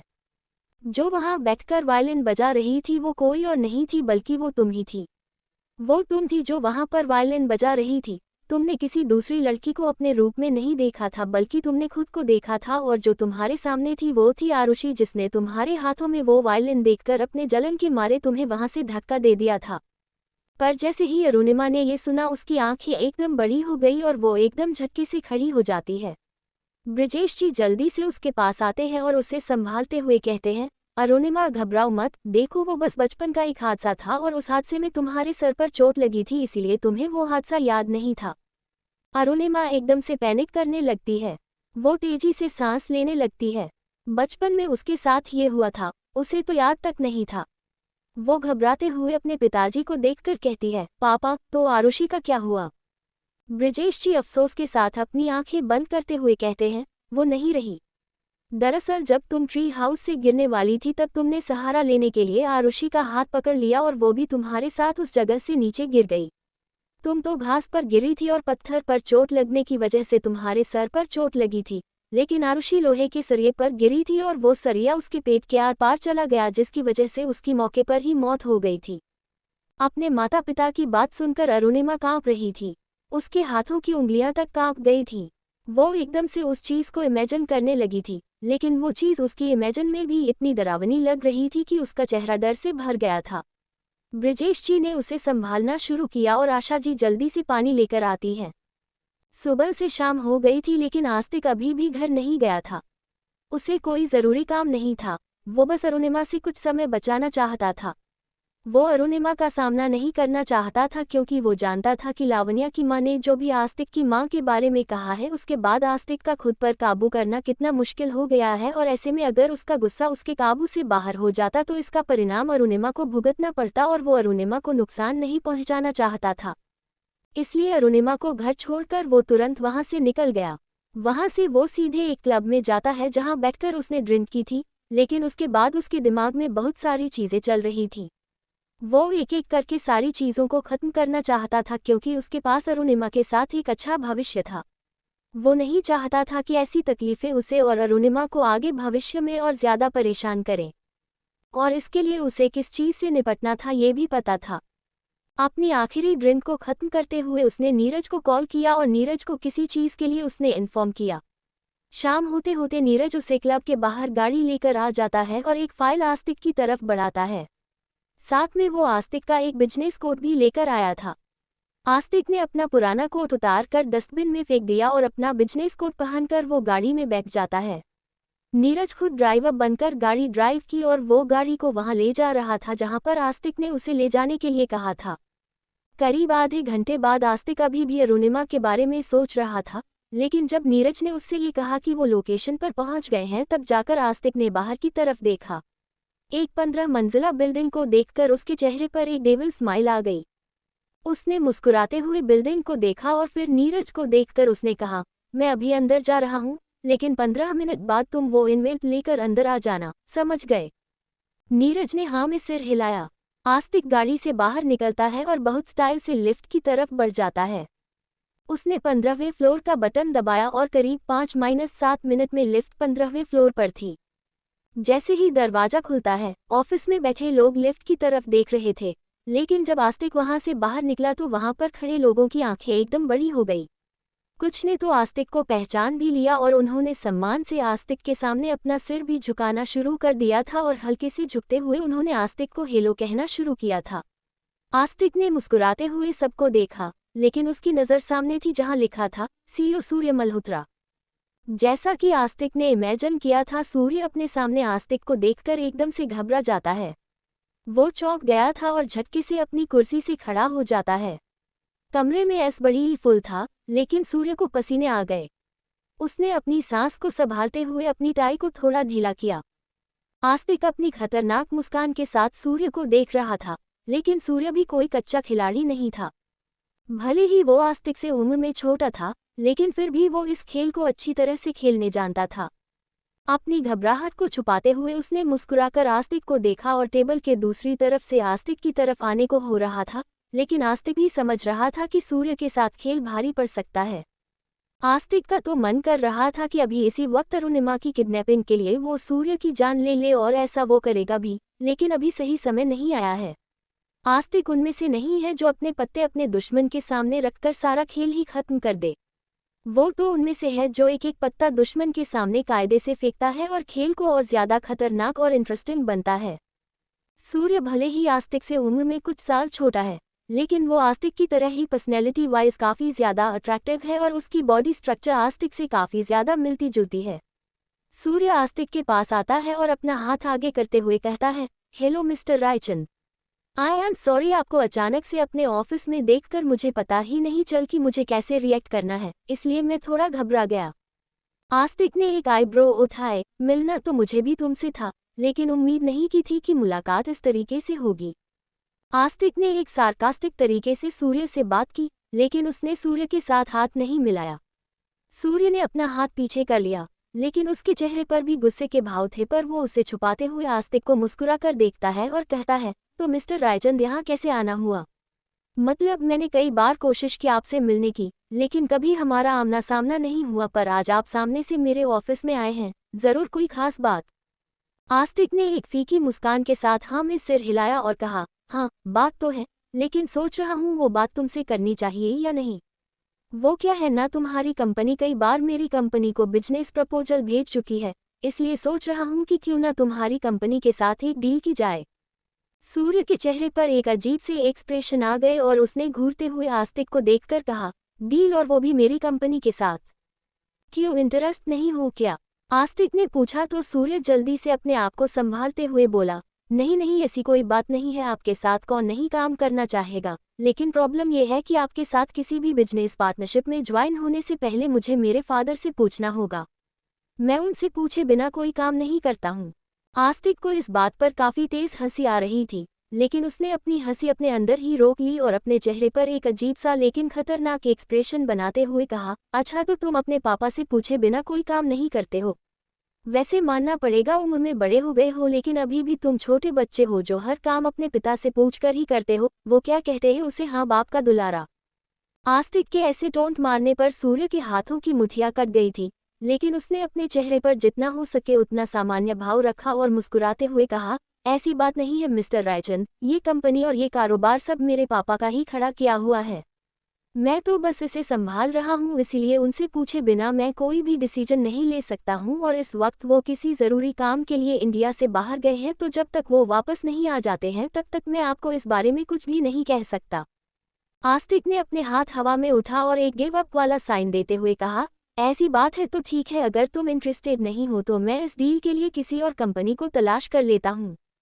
आस्तिक वहां से जाने ही वाला था कि सूर्य ने उसे रोकते हुए कहा, मिस्टर रायचंद प्लीज़, अगर आप यहाँ तक आ ही गए हैं तो एक कप कॉफ़ी पीकर जाए। वैसे भी मैंने ये तो नहीं कहा है ना कि मैं आपके साथ बिजनेस करने में इंटरेस्टेड नहीं हूँ, बेशक मुझे आपके साथ बिजनेस करना है, आप बैठिए, इस बारे में बात कर सकते हैं। आस्तिक मुड़ा ही था, उसके चेहरे पर एक डेविल स्माइल आ गई और उसने चेहरा घुमाकर सूर्य को देखते हुए कहा, मुझे तुमसे यही उम्मीद थी, चलो तुमने कोई डिसीजन खुद से तो लिया। ऐसा कहते हुए आस्तिक वहां लगे बड़े से सोफे पर बैठ जाता है और सूर्य भी उसके सामने बैठ जाता है। तभी उनके डोर पर नॉक होता है। सूर्य ने कम इन कहा तो सूर्य की सेक्रेटरी अंदर आती है और वो सूर्य को देखते हुए बोली, सर मिस्टर रायचंद का एक आदमी बाहर खड़ा है और वो अपने साथ इनवेल्प लेकर आया है, क्या मैं उसे अंदर भेज दूं? ठीक है, तुम उसे अंदर भेजो, सूर्य ने ये कहा, लेकिन उसके तुरंत बाद सूर्य की असिस्टेंट की नज़र आस्तिक पर जाती है और आस्तिक को देखकर वो एकदम से आस्तिक को देखती रह जाती है। आस्तिक के शर्ट के 2 बटन खुले हुए थे और उसकी चेस्ट हल्की रिवील हो रही थी। ये देखकर उस लड़की का गला सूखने लगा और उसके होंठ अपने आप गीले होने लगे। उसने अपने निचले होंठों को दांतों से काटना शुरू कर दिया और आस्तिक ने ये नज़ारा अपनी आंखों से बहुत अच्छी तरह से नोट किया था। यहाँ तक उसने अपनी तिरछी निगाहों से उस लड़की को देखा भी। रश्मि, रश्मि। सूर्य के 2 बार जोर से नाम लेने के बाद सूर्य की असिस्टेंट रश्मि होश में आती है और सूर्य को देखते हुए बोली, जी सर। तो सूर्य ने गुस्से में उसे देखा क्योंकि उसने भी देख लिया था कि वो किस इंटेंस भरी नज़रों से आस्तिक को देख रही थी। उसने गुस्से में कहा, जाओ यहाँ से और मिस्टर रायचंद के आदमी को अंदर भेजो और उनके लिए कॉफ़ी भी भेजो। रश्मि ने जल्दी से हाँ में सिर हिलाया और उसके बाद एक नज़र वो आस्तिक को देखकर वहाँ से चली जाती है। आस्तिक ने सूर्य की तरफ देखा तो सूर्य ने कहा, I am sorry mister Raichand, मेरी असिस्टेंट ने पहली बार ऐसा रिएक्ट किया है। लेकिन आस्तिक मुस्कुराते हुए बोला, कोई बात नहीं, ये इतनी बड़ी बात नहीं थी, मुझे आदत है, लड़कियां अक्सर मेरे चार्म को देखकर आहें भरने लगती हैं। तभी केबिन पर नॉक होता है। सूर्य अंदर आने के लिए कहता है तो नीरज अपने हाथों में एक एनवेल्प लेकर अंदर दाखिल होता है। वो सूर्य को हेलो कहता है और आस्तिक से कहता है, सर ये एनवेल्प सूर्य की तरफ बढ़ाने के लिए कहा और सूर्य से कहा, मिस्टर मल्होत्रा, ये हमारी तरफ से एक छोटा सा तोहफा है। अब हम बिजनेस पार्टनर बनने वाले हैं तो इतना तो बनता ही है ना। सूर्य अपनी हल्की सी मुस्कान के साथ उस एनवेल्प को अपने हाथ में लेते हुए कहा, मिस्टर रायचंद, इसकी क्या ज़रूरत थी। लेकिन आस्तिक ने भी फॉर्मेलिटी के रूप में कहा, ये बस एक छोटा सा तोहफा है आने वाले काम को अंजाम देने के लिए, मैं चाहता हूँ आप इसे खोलकर देखें। सूर्य ने एक स्माइल की और उसके बाद उसने उस एनवेल्प को खोला और जैसे ही उसने उस एनवेल्प को बाहर निकाला वो एकदम से खड़ा हो जाता है और चिल्लाते हुए कहता है, व्हाट द फक। सूर्य एकदम चिल्लाते हुए अपनी जगह पर खड़ा हुआ तो आस्तिक उसे मुस्कुराते हुए देखकर कहता है, मुझे नहीं पता था कि पापा का लाडला बेटा गाली भी देता है। सूर्य गुस्से में आस्तिक को देखता है तो आस्तिक खड़े होते हुए अपने दोनों हाथ अपने पेट की पॉकेट में डालते हुए बोला, तुम्हें क्या लगता है मैं यहाँ पर तुमसे मिलने आया हूँ? इतनी औकात तुम डिजर्व नहीं करते हो कि आस्तिक रायसेन खुद चलकर तुमसे मिलने के लिए आए। मैं यहाँ आया हूँ तुम्हें फ़ोन करने के लिए। कल जब तुमने लावण्या के घर पर हमला किया था तब मुझे पता चल गया था कि वहाँ पर मौजूद लोग तुम्हारे ही हैं। वो तुम्हारे आदमी थे जिसने लावण्या को गोली मारी थी। पैसे मारना पड़ेगा मिस्टर सूर्य मल्होत्रा, तुम्हारे पास बहुत हिम्मत है। वैसे तो हम एक दूसरे को न तो पर्सनली जानते हैं और न ही प्रोफेशनली, हमारे परिवार का भी एक दूसरे से कोई लेना देना नहीं है। लेकिन पिछले 1 साल से जो तुम माफिया में शामिल होने की नाकामयाब कोशिश कर रहे हो, बस यही हरकत बताती है कि तुम अभी तक कितने बच्चे हो, क्योंकि ऐसे खेल सिर्फ बच्चे ही खेलते हैं। सूर्य गुस्से में आस्तिक को देखते हुए बोला, अच्छा तो इसीलिए तुमने मेरे आदमी की जान ली है और उसके मरे हुए शरीर की मुझे फोटो दिखा रहे हो। सूर्य ने ठीक उसकी आंखों में देखते हुए सवाल किया तो आस्तिक मुस्कुराते हुए उससे बोला, तो मतलब तुम इस आदमी को जानते हो और ये तुम्हारी ही ऑर्डर पर मेरे घर पर आया था मुझे और मेरी वाइफ को मारने के लिए, लेकिन अफसोस तुम्हारा कुत्ता कुत्ते की मौत मर गया। उसके बाद आस्तिक ने अपना एक कदम सूर्य की तरफ बढ़ाया और उसे चैलेंजिंग लेकिन खतरनाक निगाहों से देखते हुए कहा, मैं यहीं अभी इसी वक्त तुम्हारे ऑफिस में तुम्हें आसानी से मार सकता हूं और किसी को पता भी नहीं चलेगा कि तुम कैसे मर गए। लेकिन वो क्या है ना, न तो तुम माफिया के बारे में कुछ जानते हो और न ही वहाँ के लोगों के बारे में। इसलिए तुम्हें एक बात बता दूं कि जब एक इंसान को माफिया में जाने के लिए ट्रेन किया जाता है तो बचपन से उसे ऐसा बना दिया जाता है कि वो सामने वाले को पर्सनैलिटी को 1 मिनट में पहचान लेता है, जो बात शायद तुम्हें नहीं है, इसलिए तो तुम कभी माफिया का हिस्सा नहीं बन सकते हो। पर मैं बचपन से ही इस चीज़ की ट्रेनिंग ले रहा हूँ, इसलिए इंसान को पहचानने में मैं ज़्यादा वक्त नहीं लेता हूँ, जैसे कि तुम्हें पहचान लिया है और तुम्हारे माथे का ये पसीना बता रहा है कि तुमने ये सब मजबूरी में किया है या यूँ कहने की तुमसे ये काम करवाया जा रहा है। सूर्य गुस्से में एकदम पागल हो गया था। वो तेजी से आस्तिक के करीब आता है और उसकी कॉलर को पकड़ते हुए उसने कहा, यू बस्टर्ड।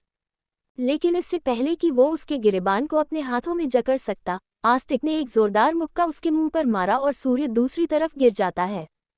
वो सोफे पर बुरी तरह से गिरा था और उसके होठों के किनारे से खून भी निकल आ रहा था। उसके बाद वो सोफे से टकरा के नीचे जमीन पर गिर जाता है और जमीन पर उठकर बैठ जाता है और अपने आप को संभलने लगता है। लेकिन आस्तिक उसके सामने घुटनों के बल बैठ जाता है और उसे अपनी खतरनाक आजमाती हुई नजरों से देखकर कहता है, तुम्हारी इतनी हिम्मत कि तुम मेरी बीवी का किडनैप करोगे और मुझे पता भी नहीं चलेगा। बेंगलुरु में भी तुमने 2 बार मुझ पर अटैक करवाए थे, लेकिन वो अटैक तुमने मुझ पर नहीं बल्कि मेरी वाइफ को करने के लिए किए थे। सूर्य के मुंह से खून निकल रहा था। उसने अपने होठों से खून को अपने मुंह में लिया और उसे साइड में थूक दिया। उसके बाद वो जोर से हंसने लगता है। उसकी हंसी पूरी तरह से नॉर्मल नहीं थी, वो किसी साइको की तरह हंस रहा था और उसने हंसते हुए आस्तिक को देखकर कहा, तो तुम एक प्रोटेक्टिव हस्बैंड की तरह अपनी बीवी की मदद करना चाहते हो? क्या तुम सच में ऐसा कर रहे हो आस्तिक रायचंद? अगर मैं गलत नहीं हूं तो तुम वही हो जो अपनी बीवी को सिर्फ अपने फिजिकल सेटिस्फैक्शन के लिए अपने पास जबरदस्ती रख रहा था, सिर्फ इसीलिए ताकि वो उसे एक बच्चा हासिल कर सके, और तुमने उसके साथ जितने भी रिलेशन बनाए हैं वो सब जबरदस्ती बनाए हैं। आस्तिक का चेहरा एकदम गुस्से में लाल हो गया था। वो अगले ही पल सूर्य की शर्ट को अपनी मुट्ठियों में जकड़ता है और उसे झटके से खड़ा करता है। उसके बाद उसने सूर्य के गाल पर एक जोरदार मुक्का और मारा। इस बार भी सूर्य संभल नहीं पाया और पीछे दीवार से जाकर गिर जाता है, लेकिन उसके बाद भी उसने हंसना बंद नहीं किया। वो आस्तिक पर हंस रहा था, या यूं कहें कि उसकी सिचुएशन पर हंस रहा था। सूर्य दीवार से लगा हुआ था, अब तो उसके माथे से भी खून निकल रहा था, लेकिन फिर भी उसने हंसना बंद नहीं किया। आस्तिक गुस्से में सूर्य के पास आता है और उसके बालों को अपनी मुट्ठियों में खींचते हुए उसके गर्दन को ऊंचा कर देता है। वो गुस्से में उबल रहा था और अपनी लाल खूंखार आंखों से उसने सूर्य को देखा। आस्तिक उसके चेहरे के पास जाते हुए अपनी डरावनी आवाज में कहता है, अगर तुम और वो जिसके इशारे पर तुम ये काम कर रहे हो सच में मेरे खिलाफ जाना चाहते हो तो सामने से आकर मुझे ला दो। अगर तुम सच में एक असली मर्द हो तो मुकाबला मुझसे करो। अगर तुम मुझे हराना चाहते हो तो अपने हौसले बड़े रखो, हालांकि ये नामुमकिन है तुम जैसे दोगले पास इंसानों के लिए। ऐसा कहते हुए आस्तिक ने उसे दूर झटक दिया और वो दूर जमीन पर जाकर गिर जाता है। लेकिन उसके बाद सूर्य ने दीवार का सहारा लिया और खड़े होते हुए वो आस्तिक को देखकर मुस्कुरा रहा था। उसकी मुस्कान अभी भी सामान्य नहीं थी। इतना पीटने के बाद अच्छों की हालत खराब हो जाती है, क्योंकि आस्तिक का एक हाथ ही बहुत जोरदार पड़ता है, लेकिन यहाँ सूर्य को जैसे कोई फर्क ही नहीं पड़ रहा था। वो हंसते हुए कहता है, मैं दोगला हूँ। अगर मैं दोगला हूँ तो कभी खुद के अंदर झांक कर देखा है तुमने? तुम यही चाहते हो ना कि ये खेल अब आमने सामने हो, तो अब क्योंकि तुम्हें पता चल गया है कि इस खेल का असली खिलाड़ी मैं हूं तो ठीक है, आज के बाद ये खेल आमने सामने ही होगा। आस्तिक भी एक डबल स्माइल के साथ उसे देखते हुए बोला, चैलेंज एक्सेप्टेड। इतना कहने के बाद आस्तिक लापरवाही से मुस्कुराता है और उसके बाद उसके केबिन से निकल जाता है। नीरज और आस्तिक दोनों उस बिल्डिंग से बाहर निकल जाते हैं। आस्तिक ने अपना पार्किंग में आने के बाद सब सही किया और कार में बैठकर वहां से निकल जाता है। पूरे रास्ते आस्तिक के चेहरे पर एक मुस्कान थी। वो मुस्कान कैसी थी वो तो पता नहीं, लेकिन वो बहुत खुश नजर आ रहा था। जैसे ही वो घर पहुंचता है उसने अपने कपड़े सही किए और अपने बालों को अपने हाथों से सेट करते हुए उसने घर की डोरबेल बजाई। 2 मिनट बाद अरुणिमा ने घर का दरवाज़ा खोला और वो एकदम से बड़ी बड़ी आंखों से आस्तिक को देखने लगी, लेकिन आस्तिक मुस्कुराते हुए उसे देख रहा था और अरुणिमा का ये चेहरा उसे हमेशा ही लुभावना नजर आता है। लेकिन अरुणिमा हैरानी से आस्तिक को देख रही थी। उसने दोनों दरवाजों के किवाड़ को पकड़ा हुआ था और वो वहीं पर खड़ी थी। आस्तिक ने कदम आगे बढ़ाया, लेकिन अरुणिमा उसे अंदर आने के लिए जगह ही नहीं दे रही थी, बल्कि वो हैरानी से आस्तिक को देखे जा रही थी। क्या हुआ? आस्तिक ने हैरानी से कहा तो अरुणिमा उसे बड़ी बड़ी आंखों से देखते हुए बोली, कहाँ चले गए थे तुम बिना कुछ बताए? पता है मैं कितनी परेशान हो गई थी। उसके ऐसे कहने पर आस्तिक मुस्कुरा जाता है और उसने मुस्कुराते हुए कहा, आई एम सॉरी, दरअसल मुझे कुछ ज़रूरी काम था इसलिए मैं तुम्हें बता नहीं पाया। सॉरी अगर मेरी हरकत की वजह से तुम परेशान हुई हो तो। अरुणिमा हैरान हो गई। आस्तिक उससे माफ़ी मांग रहा है और ये वो पिछले कई दिनों से कर रहा है। हर छोटी छोटी बात पर वो बस ये चाहता है कि अरुणिमा उससे नाराज़ ना हो, इसलिए कभी भी किसी भी बात पर वो सॉरी कह देता है। अरुणिमा ने उसे एक नज़र देखा और फिर उसे एहसास हुआ कि वो क्या कर रही है। वो जल्दी से दरवाजे से साइड हटते हुए बोली, ठीक है, लेकिन अगली बार जहाँ भी जाओ मुझे बता कर जाना, मैं परेशान हो जाती हूँ। अब आओ अंदर आओ। आस्तिक किसी आज्ञाकारी बच्चे की तरह अपनी बीवी की बात मानते हुए घर के अंदर कदम रखता है। वो जैसे ही अंदर आता है सोफे पर आते हुए बैठता है और उसने तुरंत कहा, तुम्हारे मम्मी पापा कहाँ हैं? अरुणिमा ने कहा, अपने कमरे में है, रुको मैं बुलाती हूँ। लेकिन तभी अरुणिमा के पेरेंट्स वहां आ जाते हैं और अपना बैग भी अपने साथ लेकर आए थे। ये देखकर अरुणिमा हैरान हो जाती है और आस्तिक भी हैरान हो जाता है, लेकिन अब ब्रिजेश जी ने कहा, अरे आस्तिक बेटा तुम आ गए। हमें तो लगा हम तुमसे मिले बिना ही यहाँ से चले जाएंगे। आप लोग कहाँ जा रहे हैं? आस्तिक हैरानी से कहा तो आशा जी कहती है, कहाँ जा रहे हैं मतलब हम अपने घर वापस जा रहे हैं और कितने दिन बेटी के घर रहेंगे। मम्मी पापा आप लोग कहाँ जा रहे हैं? अरुणिमा ने हैरानी से अपने माता पिता को लगेज के साथ देखा तो पूछा। लेकिन ब्रजेश जी ने कहा, अरुणिमा हम वापस जा रहे हैं।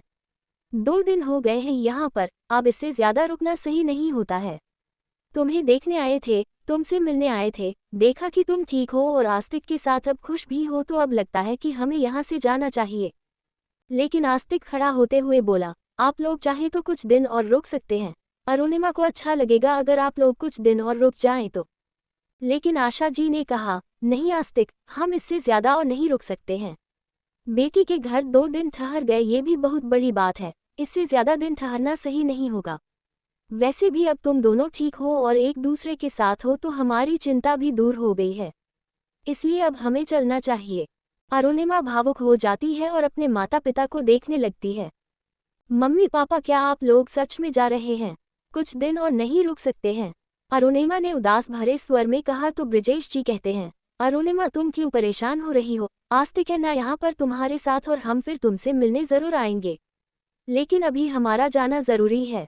वो क्या है ना, हॉस्पिटल में पहले ही इतना वक्त गुजर गया है, उसके बाद फिर हम यहाँ आ गए। मैं बिल्कुल काम पर ध्यान ही नहीं दे पा रहा हूँ, इसलिए मुझे वापस जाकर अपना बिजनेस भी तो देखना है। अरुणिमा का मन उदास हो गया था और उसने बहुत भावुक होकर अपने माता पिता को वहां से जाने दिया। आस्तिक और अरुणिमा से मिलने के बाद ब्रजेश जी और आशा जी वहां से चले जाते हैं। आस्तिक ने अपनी स्पेशल सिक्योरिटी को उन्हें एयरपोर्ट छोड़ने के लिए कहा था। अरुणिमा के माता पिता को भेजने के बाद आस्तिक अरुणिमा के पास आता है। वो देखता है तो अरुणिमा का चेहरा उदासी से भरा हुआ है। वो जानता था कि अरुणिमा अपने माता पिता के जाने से दुखी है। आस्तिक अरुणिमा के पास आता है और उसे एक हाथ से अपनी बाहों में खींचते हुए उसके गाल पर किस करते हुए बोला, अरे क्यों परेशान हो रही है? तुम्हारे पेरेंट्स कौन सा यहाँ पर हमेशा के लिए आए थे? एक ना एक दिन तो उन्हें जाना ही था। अरुणिमा ने आस्तिक की तरफ देखा और गुस्से भरी आवाज में उसने आस्तिक से कहा, तुम्हें लगता है कि तुमने जो किया है वो एक किस से भुलाया जा सकता है? क्या किया है मैंने? आस्तिक ने हैरानी से पूछा तो अरुणिमा ने अपने दोनों हाथ सामने बढ़ाए और गुस्से में आस्तिक को देखते हुए बोली, आस्तिक मम्मी पापा बस 2 दिन के लिए आए थे, लेकिन 2 दिन में से तुम 2 मिनट उनके पास चैन से नहीं बैठे हो और न ही तुमने उनसे ठीक से बात की है। कितना बुरा लगा होगा उन्हें, वो यहाँ पर हम दोनों से मिलने आए थे और सिर्फ मुझसे मिलकर गए हैं, तुम तो अपनी मीटिंग में बिजी थे। अच्छा तो ऐसी बात है, तुम इसलिए नाराज हो क्योंकि मैं तुम्हारे पेरेंट्स से ठीक से मिल नहीं पाया। चलो अब मैंने गलती की है तो मुझे सज़ा तो मिलनी ही चाहिए, और मेरी सज़ा ये है कि मैं खुद तुम्हें तुम्हारे पेरेंट्स के पास ले जाऊंगा और जब तक तुम्हारा मन करे तुम अपने मम्मी पापा के पास रह सकती हो, आस्तिक ने कहा। अरुणिमा ने एकदम से आस्तिक की तरफ देखा और हैरानी से उसे देखते हुए बोली, सच में? आस्तिक मुस्कुराते हुए सर हिलाता है, लेकिन तभी वो खड़ा हो जाता है और अरुणिमा को खड़ा करते हुए कहता है, लेकिन ये सब हम बाद में करेंगे, फिलहाल मुझे तुम्हें कहीं लेकर जाना है। कहाँ लेकर जाना है? अरुणिमा ने हैरानी से पूछा तो आस्तिक कहता है, किसी खास जगह पर। मैं चाहता हूँ कि कुछ समय के लिए हम दोनों अकेले हों, बिना गार्ड्स, बिना किसी सिक्योरिटी के। ऐसी जगह जहाँ पर सिर्फ तुम और मैं हूँ। वैसे तो मैंने ये फार्म हाउस इसलिए बनवाया था ताकि मैं यहाँ सुकून से रह सकूं, लेकिन यहाँ के बारे में भी सबको पता चल गया, इसलिए मैं तुम्हें ऐसी जगह लेकर जाना चाहता हूँ जहाँ पर सिर्फ तुम हो और मैं हूँ। अरुणिमा हैरानी से आस्तिक को देख रही थी। उसने आस्तिक की आंखों में देखा जहाँ पर इस समय सिर्फ उसके लिए प्यार नजर आ रहा था। तुम कहाँ लेकर जाना चाहते हो मुझे? अरुणिमा ने हैरानी से पूछा तो आस्तिक मुस्कुराते हुए उसे देखता है और उसके करीब आते हुए कहा, ऐसी जगह जहाँ पर सिर्फ मैं बोलूं और तुम सुनो। हाँ तो बातें तो हम कमरे में भी कर सकते हैं ना? अरुणिमा एकदम से कहती है, लेकिन आस्तिक ने उसके होठों पर उंगली रख दी और नाम में सर हिलाते हुए कहा, नहीं, मैं चाहता हूँ कि हम दोनों एक दूसरे के साथ अपनी वो सारी बातें शेयर करें जिसे कहने से हम झिझक महसूस करते हैं। अरुणिमा एकदम से उसे भाव भरी नजरों से देखने लग जाती है। आस्तिक ने कभी उसे इस तरीके से अरुणिमा से बात नहीं की थी कि वो एक दूसरे के साथ अपने राज शेयर कर सके, लेकिन आज आस्तिक चाहता था कि वो और अरुणिमा एक दूसरे के साथ बैठकर अपने दिल की सारी बातें कह सकें। अरुणिमा ने सोच लिया था कि उसे इस मौके का फायदा उठाना है और वो उसे क्या कहना चाहती है ये तो सभी जानते हैं। आस्तिक अरुणिमा का हाथ पकड़कर उसे फार्म हाउस से बाहर लाता है और अपनी गाड़ी में बैठा देता है। वो खुद गाड़ी को ड्राइव करते हुए उसे कहीं ले जाता है। करीब 1.5 घंटे की ड्राइविंग के बाद अरुणिमा की आंखें एकदम बड़ी हो जाती है जब वो खुद को एक बड़े से बीच के किनारे पर पाती है और उसने देखा कि वहां पर एक बड़ी सी बोट बंधी हुई है। वहां पर बहुत सारी बोट बंधी हुई थी, लेकिन एक बोट थी जो सजी हुई थी और इसके ऊपर बैलून और रोजेस लगे हुए थे। आस्तिक गाड़ी से उतरता है और अरुणिमा को भी गाड़ी से उतारते हुए उसका हाथ पकड़ लेता है। उसने अरुणिमा की उंगलियों को अपनी उंगलियों में कस के फंसा दिया और वो मुस्कुराते हुए अरुणिमा को देखने लगा। अरुणिमा एकदम से हैरान हो गई थी। आस्तिक कहीं उसे इस बोट पर तो नहीं ले जा रहा है? वैसे लग तो यही रहा है, अब इतनी दूर लेकर आया है तो हवा खाने तो लाया नहीं होगा। आस्तिक अरुणिमा का हाथ पकड़कर उसे आगे की तरफ ले जाता है और अरुणिमा उसके साथ साथ चल देती है। जैसे ही वो लोग उस बोट के पास पहुंचते हैं वहां पर एक आदमी था जो उस बोट पर रस्सी बांध रहा था। उसने आस्तिक को देखा और उसे सैल्यूट करते हुए कहा, मिस्टर रायचंद आप आ गए। मैं आप ही का इंतजार कर रहा था। कैसे हो अहमद? आस्तिक ने उस आदमी से पूछा। वो आदमी बहुत हट्टा कट्टा और लंबे चौड़े कद का टीका था, शायद वो इस शिप का कैप्टन है। उसने मुस्कुराते हुए कहा, जी मैं ठीक हूँ। उसके बाद अहमद ने अरुणिमा की तरफ देखा और हल्का सा अपने सर को झुकाते हुए उसने कहा, हेलो मैम। अरुणिमा ने भी हल्की सी मुस्कान के साथ सर हिलाया। उसके बाद आस्तिक अहमद को देखता है और शिप की तरफ इशारा करते हुए उसने कहा, क्या सब कुछ ठीक है? तो अब हम समंदर की तरफ जा सकते हैं। जी सर बिल्कुल, अब आप लोग जा सकते हैं, आपको कोई प्रॉब्लम नहीं होगी। बाकी मेरा एक आदमी शिप के केबिन में है, अगर कोई परेशानी हुई तो वो हैंडल कर लेगा। अरुणिमा हैरानी से उनकी बात सुन रही थी। आस्तिक अरुणिमा का हाथ पकड़ता है और उसे धीरे धीरे उस लकड़ी के फट्टे के सहारे चलते हुए शिप के अंदर लेकर आता है। वो जैसे ही शिप के अंदर आते हैं अरुणिमा एकदम से हैरान हो जाती है। आस्तिक ने उसे देखते हुए कहा, कैसा लगा? वो जगह सच में बहुत खूबसूरत थी। धीरे धीरे जब बोट पानी के अंदर जा रही थी तो वहां का नज़ारा और ज्यादा खूबसूरत हो गया। शाम होने को आई थी और बोट पर रंग बिरंगी लाइट जल रही थी। ऊपर से इतनी खूबसूरत बलून्स और रोजेस के साथ वो बोट और ज्यादा खूबसूरत हो गई थी और वहां का नज़ारा ऐसा लग रहा था जैसे कि वो किसी फेरी टेल्स की दुनिया में आ गई है। ये सब कुछ एक कल्पना जैसा था। कैसा लगा? आस्तिक ने अरुणिमा को पीछे से अपनी बाहों में भरते हुए पूछा और अरुणिमा सामने फैले हुए उस हसीन से नज़ारे को देख रही थी। शाम होने ही वाली थी और आसमान में हल्की लाली छा रही थी। पूरे क्रूज पर फेरी लाइट जल रही थी और तभी उसने पानी में छलांग लगाती हुई डॉल्फिन को देखा, जिसे देखकर उसकी आंखें एकदम से बड़ी हो गई। वो देखती है 4-5 डॉल्फिन एक साथ समंदर से बाहर आती हैं और ऊपर हवा में गुलाटी मारते हुए उछल कूद करके वापस पानी में चली जाती हैं। ये नज़ारा सच में बड़ा ही मनमोहक था। वो सारी डॉल्फिन ऐसे करतब दिखा रही थी कि अरुणिमा के चेहरे पर मुस्कान आ गई और वो जोरों से ताली बजाने लगी। तो अब बताओ ये नज़ारा कैसा लगा? आस्तिक ने धीरे से उसके कानों के पीछे हंसते हुए उससे पूछा। अरुणिमा उसे देखती रह गई। ये सच में बहुत ही महंगा और एक्सपेंसिव क्रूज था और आस्तिक ने अरुणिमा के लिए इसे स्पेशली रेडी करवाया था। वो अरुणिमा को लेकर समंदर के बीचों बीच जा रहा था, जहां से डूबता हुआ सूरज और रात की परछाई उसे एक साथ नजर आ रही थी। चारों तरफ प्रकृति का एक मनमोहक सा दृश्य था, जिसे देखकर अरुणिमा की मुस्कान और उसकी खुशी और बढ़ती जा रही थी। बहुत खूबसूरत है, बहुत ही ज्यादा खूबसूरत है, इतना कि मैं इसे शब्दों में बयां ही नहीं कर सकती। अरुणिमा ने मुस्कुराते हुए कहा तो आस्तिक ने उसे छोड़ दिया। वो अपनी माँ को देखता है और उसके कंधे को पकड़ते हुए कहता है, तुम थोड़ी देर यहाँ रुको, मैं बस अभी आया। अरुणिमा मुस्कुराते हुए उस हसीन नज़ारे को देख रही थी। उसे पूरे क्रूज पर छोटी छोटी फेरी लाइट्स ऐसे लग रही थी जैसे कि छोटी छोटी परियां अरुणिमा के आसपास उड़ रही हैं और वो मुस्कुराते हुए उसे देख रही थी। वो देखती है आस्तिक अपने हाथ में एक शैंपेन की बोतल और दूसरे हाथ में उंगलियों के बीच फंसाए हुए 2 शैंपेन के गिलास लेकर आ रहा है। अरुणिमा के सामने वो टेबल पर वो दोनों शैंपेन के गिलास रखता है और फिर शैंपेन की बोतल को ओपन करता है। बोतल से निकलने वाली झाग हवा में उछलते हुए पूरे फ्लोर पर फैल गई। अरुणिमा ने नीचे फ्लोर पर देखा और फिर आस्तिक को देखा। आस्तिक ने एक गिलास में शैंपेन डाला, लेकिन जैसे ही वो दूसरे गिलास में डालने वाला था कि अरुणिमा ने उसे रोकते हुए कहा, आस्तिक, मुझे ड्रिंक नहीं करना है। आस्तिक एकदम चौंक जाता है और अरुणिमा को देखने लगता है। उसने कहा, इसमें अल्कोहल नहीं है। लेकिन फिर भी अरुणिमा ने कहा, पता है, लेकिन फिर भी मुझे ड्रिंक नहीं करना है। तुम मेरे लिए कोई जूस लेकर आ जाओ। आस्तिक ने अरुणिमा को अजीब नजरों से देखा, लेकिन फिर वो मुस्कुराते हुए हामी भरता है। वो वापस से क्रूज के अंदर चला जाता है और वहां से अरुणिमा के लिए एक ऑरेंज जूस लाने लगता है। बाहर अरुणिमा बहुत बेचैन हो रही थी। ये सब बहुत खूबसूरत था और अरुणिमा ने सोच लिया था कि वो आस्तिक को अपनी प्रेगनेंसी के बारे में बता देगी। वो अब ज्यादा देर नहीं कर सकती है, उसे ये बताना ही चाहिए। वैसे भी आस्तिक के पिता को अरुणिमा की प्रेगनेंसी के बारे में पता है और अरुणिमा नहीं चाहती है कि ये बात आस्तिक को किसी और से पता लगे, इसीलिए वो जल्दी उसे इस बारे में बता देगी।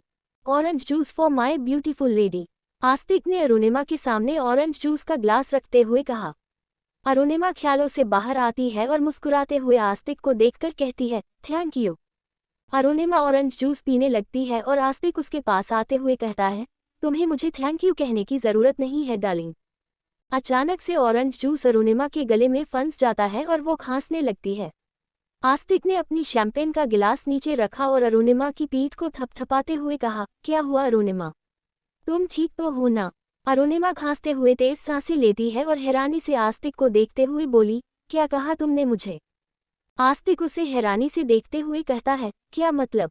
अरुणिमा की आंखें बड़ी हो जाती हैं और वो हैरानी से आस्तिक से पूछती है, डार्लिंग, तुमने क्या अभी मुझे सच में डार्लिंग कहा या मेरे कान बज रहे थे?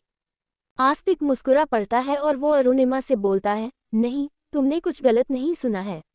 मैंने तुम्हें डार्लिंग ही कहा है और इसमें क्या गलत है? तुम मेरी बीवी हो, मैं तुम्हें डार्लिंग, जान, स्वीट हार्ट, बेबी सब कह सकता हूँ। वैसे अगर तुम मेरे मुंह से कुछ और सुनना चाहती हो तो बता दो। अरुणिमा के चेहरे पर हल्की घबराहट आ गई। उसने अपना चेहरा दूसरी तरफ करते हुए ना में सर हिलाया और कहा, नहीं, मैंने तो बस यूं ही पूछ लिया था। वो अचानक से ये सुनना मेरे लिए भी अनएक्सपेक्टेड था ना। आस्तिक मुस्कुराते हुए अपनी शैंपेन पीने लगता है और अरुणिमा ने भी अपना ऑरेंज जूस पीना जारी कर दिया। दोनों उस डूबते हुए सूरज को देखकर अपना ड्रिंक खत्म कर रहे थे और जब दोनों का गिलास खाली हो गया तब आस्तिक ने अरुणिमा का हाथ पकड़ते हुए उसे क्रूज के कैप्टन केबिन की तरफ खींचना शुरू कर दिया। वो अरुणिमा को लेकर क्रूज के ऊपरी हिस्से में चला गया, जहां पर कैप्टन केबिन बना हुआ था। जैसे ही वो वहां पहुंचे अरुणिमा देखती है कि एक आदमी वहां पर क्रूज को चला रहा है। आस्तिक उससे कहता है, अगर हम थोड़ी देर के लिए यहाँ पर पोजीशन ले तो क्या तुम्हें कोई प्रॉब्लम होगी जॉनी? जॉनी इस क्रूज का कप्तान था। उसने मुस्कुराते हुए आस्तिक को देखकर ना में सर हिलाया और कहा, जी नहीं। जॉनी वहां से चला जाता है और आस्तिक अरुणिमा को लेकर क्रूज की स्टीयरिंग व्हील के पास आता है। वो अरुणिमा को स्टीयरिंग व्हील की तरफ करते हुए कहता है, क्या तुम इस बड़े से क्रूज को चलाना नहीं चाहोगी? अरुणिमा ये देखकर थोड़ा सा डर जाती है और उसने चौंकते हुए आस्तिक को देखते हुए कहा, बिल्कुल भी नहीं। लेकिन आस्तिक ने हंसते हुए उसके दोनों हाथों को पकड़ा और स्टीयरिंग व्हील पर रख दिया और उसे घुमाने लगा। वो बड़ी सी क्रूज हिलने लगी और अरुणिमा डर जाती है, लेकिन आस्तिक ने उसके हाथों पर अपने हाथों से पकड़ बनाकर स्टीयरिंग व्हील को लेफ्ट से राइट घुमा रहा था। लेकिन अरुणिमा ने तो अपनी आंखें कस के बंद करते हुए चिल्लाना शुरू कर दिया, आस्तिक, ये तुम क्या कर रहे हो? आस्तिक हंसते हंसते हुए सामने की तरफ देखता है और कहता है, अरे सामने देखो तो सही। अरुणिमा ने अपने सामने देखा तो विशाल समंदर में उसकी क्रूज आगे बढ़ रही थी और ये देखकर वो और ज्यादा घबरा गई। लेकिन आस्तिक ने स्टीयरिंग व्हील पर दोनों हाथों का मजबूती से पकड़ रखी थी और वो क्रूज को लेफ्ट राइट करते हुए कंट्रोल करना शुरू किया था। अरुणिमा ने महसूस किया कि अब वो शायद इसे हैंडल कर पा रही है। वो देखती है कि ज्यादा कुछ नहीं करना है, बस स्टीयरिंग व्हील को मजबूती से पकड़े रहना है और दिशा के हिसाब से लेफ्ट राइट करना है। धीरे धीरे आस्तिक ने अरुणिमा के हाथों को छोड़ दिया, लेकिन जैसे ही वो हाथ पीछे लेने वाला था अरुणिमा ने डरते हुए कहा, आस्तिक, मैं नहीं संभाल पाऊंगी, छोड़ना मत। अरुणिमा को ऐसा करता देख आस्तिक जोरों से हंसने लगता है। उसने अरुणिमा को संभाल लिया और अब तक जॉनी भी वापस आ गया था और उसने क्रूज को अपने हिसाब से हैंडल कर लिया। आस्तिक अरुणिमा को लेकर उस केबिन से बाहर आता है और उसे लेकर लाउंज में चला जाता है, जहां पर बड़ा सा सोफा लगा हुआ था और सामने की तरफ पूरी दीवार कांच की बनी हुई थी, जहां से बाहर का समंदर का खूबसूरत नजारा दिख रहा था। और अरुणिमा उस सोफे पर निहाल होकर बैठ जाती है और जोरों से सांस लेने लगती है, लेकिन आस्तिक उसे देखकर मुस्कुरा रहा था। अरुणिमा सच में क्रूज का व्हीलचेयर घुमाते वक्त ऐसे डर रही थी जैसे कि वो इस पूरे क्रूज को डूबा ही देगी। अगर उसने ऐसा कर दिया तो यहाँ दूसरा टाइटैनिक बन जाता। आस्तिक हंसते हुए अरुणिमा को देख रहा था, लेकिन अरुणिमा ने उसे गुस्से वाली नजरों से देखा और कहा, मेरी जान जा रही थी और तुम्हें हंसी आ रही है। आज के बाद कभी भी ऐसा मत करना। इतनी बड़ी क्रूज को संभालना बच्चों का खेल है क्या? आस्तिक हंस पड़ता है। वो अपनी जगह से उठता है और वहां से रेफ्रिजरेटर की तरफ बढ़ते हुए कहता है, तुम्हें भूख लग रही है? अरुणिमा जल्दी से बोली, भूख तो बहुत तेज लग रही है और मैंने कुछ भी नहीं खाया है। आस्तिक ने जल्दी से वहां से सैंडविच का सामान निकाला और काउंटर पर रखकर वो सैंडविच बनाने लगा और अरुणिमा हैरानी से आस्तिक को देख रही थी। उसे लगा नहीं था कि आस्तिक कभी ऐसा भी कुछ कर पाएगा। आस्तिक एक बहुत बड़ा बिजनेसमैन है। उसके लाखों करोड़ों की प्रॉपर्टी है और उसका बिजनेस देश विदेश में फैला हुआ है। इसके अलावा उसका पूरा खानदान माफिया से कनेक्ट है और वो खुद भी माफिया का लीडर बनने वाला है। ऐसे में उसने सोचा नहीं था कि आस्तिक को कभी खुद भी कुछ बनाना आएगा। आस्तिक ने सैंडविच तो बनाया, लेकिन ये कोई नॉर्मल सैंडविच नहीं था कि ब्रेड लगाया और जैम लगा कर दे दिया। नहीं, इसके अंदर बहुत सारे चीज इतनी अच्छी तरीके से सेट किए गए थे कि अरुणिमा ने सोचा नहीं था कि गाजर और पत्ता गोभी भी इतने अच्छे से सैंडविच के बीच में एडजस्ट हो सकते हैं। आस्तिक अरुणिमा के पास सैंडविच की प्लेट लाता है और अरुणिमा को सच में भूख लग रही थी। वैसे भी इन दिनों से भूख को ज्यादा ही लगने लगी है। उसने सैंडविच को उठाया और उसे तेजी से खाने लगी। आस्तिक की अचानक से हंसी छूट जाती है जब वो अरुणिमा को खाते हुए देखता है और उन दोनों ने सैंडविच खाते हुए बाहर का खूबसूरत नज़ारा देखा जहां पर सूरज धीरे धीरे डूब रहा था। कैसा बना है? आस्तिक ने पूछा तो अरुणिमा ने मुस्कुराते हुए कहा, बहुत अच्छा, बहुत टेस्टी। मुझे लगा नहीं था कि तुम इतने अच्छे सैंडविच बना लेते हो। वैसे और क्या बनाना आता है तुम्हें? आस्तिक ने हल्की सी मुस्कान के साथ कहा, मुझे सब कुछ बनाना आता है, मतलब मुझे सारी कुकिंग आती है। जब मुझे अपने परिवार से दूर कर दिया गया और मुझे हॉट ट्रेनिंग के लिए बाहर भेजा गया तो मैं वहां पर अकेला ही था और वहां सारे काम खुद ही करने पड़ते थे। इसलिए मैंने वहां पर कुकिंग करना शुरू कर दिया क्योंकि भूख तो मुझे लगती ही थी ना। इसलिए धीरे धीरे से मुझे खाना बनाना आ गया। पर चलो अच्छा ही है, कभी इमरजेंसी पड़े तो मुझे सोचना नहीं पड़ेगा। अरुणिमा उसकी बात सुनकर हैरान हो गई। वो आस्तिक के कंधे पर हाथ रखते हुए बोली, आई एम सॉरी आस्तिक, मेरा इरादा तुम्हारा दिल दुखाने का नहीं था। लेकिन आस्तिक ने हैरानी से अरुणिमा को देखा। उसके बाद उसने अरुणिमा का हाथ अपने कंधे से हटाया और खुद खड़ा हो जाता है। वो सीधे अरुणिमा के सामने आता है और अगले ही पल वो अरुणिमा के पैरों के पास झुक जाता है। अरुणिमा ये देखकर हैरान हो गई थी, लेकिन जब आस्तिक ने उसके पैरों को अपने हाथों से छुआ तो अरुणिमा एकदम से कांप जाती है। आस्तिक अरुणिमा के पैरों के पास बैठा हुआ था और उसने अरुणिमा के पैरों की उंगलियों को छू रखा था, जिस उंगली में अरुणिमा ने बिछड़ा पहन रखी थी। आस्तिक ने इस उंगली को अपने हाथ की उंगलियों से छुआ था। अरुणिमा एकदम से सहम गई थी। वह एकदम हैरान नजरों से आस्तिक को देख रही थी। उसने अपने पैर पीछे करने चाहे, लेकिन आस्तिक ने उसके पैरों को कसके पकड़ लिया और अरुणिमा को देखने लगा। उसके चेहरे पर गंभीरता और आंखों में एक निराशा थी। उसने अरुणिमा को देखते हुए कहा, मुझे माफ कर दो। आई एम सॉरी अरुणिमा, आस्तिक ने उसकी आंखों में देखते हुए कहा। अरुणिमा घबरा गई। वह अपने पैर पीछे करते हुए कहती है, आस्तिक प्लीज मेरे पैर छोड़ो, तुम्हें ये करने की जरूरत नहीं है। लेकिन आस्तिक ने उसके पैर नहीं छोड़े और उसे कहा, नहीं प्लीज मुझे बोलने दो, अगर आज नहीं बोला तो शायद फिर कभी नहीं बोल पाऊंगा। आस्तिक की विनती भरी आंखें अरुणिमा के ऊपर थीं। उसने एक गहरी सांस लेते हुए अपने दोनों हाथों को ऊपर की तरफ किया और सामने की तरफ उसने अरुणिमा को देखते हुए अपने दोनों हाथ जोड़ लिए। उसकी आंखों में एक नमी सी थी। उसने अरुणिमा को देखकर एक उदासी भरे स्वर में कहा, मैंने तुम्हें बहुत दुख पहुंचाया है और इस बात का मुझे एहसास है। मुझे पता है कि हमारी शादी एक मजबूरी थी, लेकिन मुझे तुम्हारे साथ इस तरीके से पेश नहीं आना चाहिए था। तुम्हें पता है, मैं सो नहीं पाता हूँ जब मैं ये याद करता हूँ कि मैंने तुम्हारे साथ गुजारे 1 साल में क्या क्या किया है। तुम्हारे दर्द, तुम्हारी आंखें, तुम्हारी तकलीफें अब मुझे रातों में बेचैन करती हैं और मेरा सीना भारी हो जाता है यह महसूस करते हुए कि मैंने तुम्हें इस 1 साल में कितना तड़पाया है। अरुणिमा एकदम से हैरान हो गई। उसका मुंह खुला का खुला रह गया और आंखें एकदम हैरानी से आस्तिक को देख रही थी। आस्तिक रायचंद, द ग्रेट बिजनेसमैन और दुनिया की नज़र में बीस्ट के नाम से जाना जाने वाला यह इंसान अरुणिमा के सामने घुटनों के बल बैठा हुआ है और अपने दोनों हाथ जोड़कर आंखों में आंसू लिए वह उसे अपने गुनाहों की माफ़ी मांग रहा है। अरुणिमा की आंखों में हल्की नमी आ जाती है और वह आस्तिक को देखने लगती है। लेकिन आस्तिक ने आगे कहना जारी रखा, मुझे माफ़ कर दो अरुणिमा, जो भी मैंने तुम्हारे साथ किया है उन सारी गलतियों के लिए मुझे माफ़ कर दो। मुझे पता है कि वह इतनी सारी गलतियां हैं कि मैं एक एक करके उन्हें गिन भी नहीं सकता हूँ, लेकिन मैं उन सब के लिए तुमसे माफ़ी मांगता हूँ। अरुणिमा की आंखों में आंसू थे और आस्तिक की आंखों में भी नमी थी। अरुणिमा ने अपने आंसुओं को जब्त करते हुए आस्तिक से कहा, आस्तिक प्लीज उठो वहां से, जो कुछ भी हुआ है मैं उसे भूल चुकी हूँ और तुम भी भूल जाओ। मैं वैसे भी अपने आने वाले कल के बारे में सोच रही हूँ, इसलिए इन सब बातों को याद रखकर कोई फायदा नहीं है। लेकिन आस्तिक ने धीरे से कहा, नहीं मैं नहीं भूल सकता हूँ। जब तक तुम मुझे माफ नहीं कर दोगी, मेरे ज़मीर मुझे सोने नहीं देंगे। शादी के 1 साल तक जो मैंने तुम्हें दुख दिया है मुझे उसके लिए माफ कर दो। मुझे पता है कि हम दोनों पहले से ही शादी में नहीं रहना चाहते थे, यहाँ तक कि हम दोनों तो यह शादी करना भी नहीं चाहते थे, लेकिन मुझे तुम्हारी सिचुएशन भी समझनी चाहिए थी। अगर मैं मजबूर था तो तुम भी बहुत खुश नहीं थी इस शादी से, और उसके बाद जो मेरे डैड ने मेरे सामने शर्त रखी, उसके बाद तो मैंने तुम्हारी जिंदगी और ज्यादा नर्क बना दी थी। मुझे अपने हर गुनाहों की माफ़ी चाहिए। मुझे पता है माफ़ी बहुत छोटा शब्द है, लेकिन मैं फ़िलहाल के लिए बस यही मांग सकता हूँ, क्योंकि मैं तुमसे दूर नहीं रह सकता हूँ और न ही तुमसे दूर रहकर खुद को सज़ा दे सकता हूँ। यह मेरे लिए मर जाने के बराबर होगा, इसलिए मैं सिर्फ तुमसे माफ़ी मांग रहा हूँ और मैं वादा करता हूँ कि तुम्हारी आने वाली ज़िंदगी खुशियों से भर दूंगा। अरुणिमा की आंखों में आंसू आ गए। वह आस्तिक को देखने लगती है। उसने धीरे से आस्तिक के दोनों हाथों को पकड़ा और उसे नीचे किया। उसने आस्तिक के गालों को अपने दोनों हाथों में भरा और आगे बढ़कर उसने आस्तिक के माथे को चूम लिया।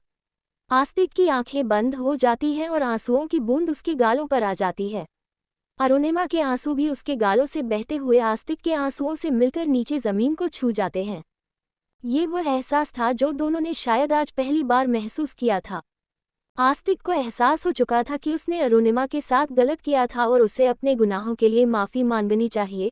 हालांकि माफ़ी जैसा शब्द उसके लिए बहुत छोटा था, लेकिन वह अरुणिमा से दूर रहना बर्दाश्त नहीं कर सकता था, इसलिए उसने सिर्फ अरुणिमा से माफ़ी मांगी और अरुणिमा ने भी अपना दिल बड़ा रखते हुए आस्तिक को माफ़ कर दिया था। हालांकि उसने मुंह से कुछ नहीं कहा था, लेकिन जो प्यार वह आस्तिक को दिखा रही थी, आस्तिक ने उसे हंसकर स्वीकार कर लिया। अरुणिमा ने आस्तिक के माथे से अपने होंठ उठाए और धीरे से उसकी एक आंख पर रख दिए और फिर उसने भी आस्तिक की दूसरी आंख को चूम लिया।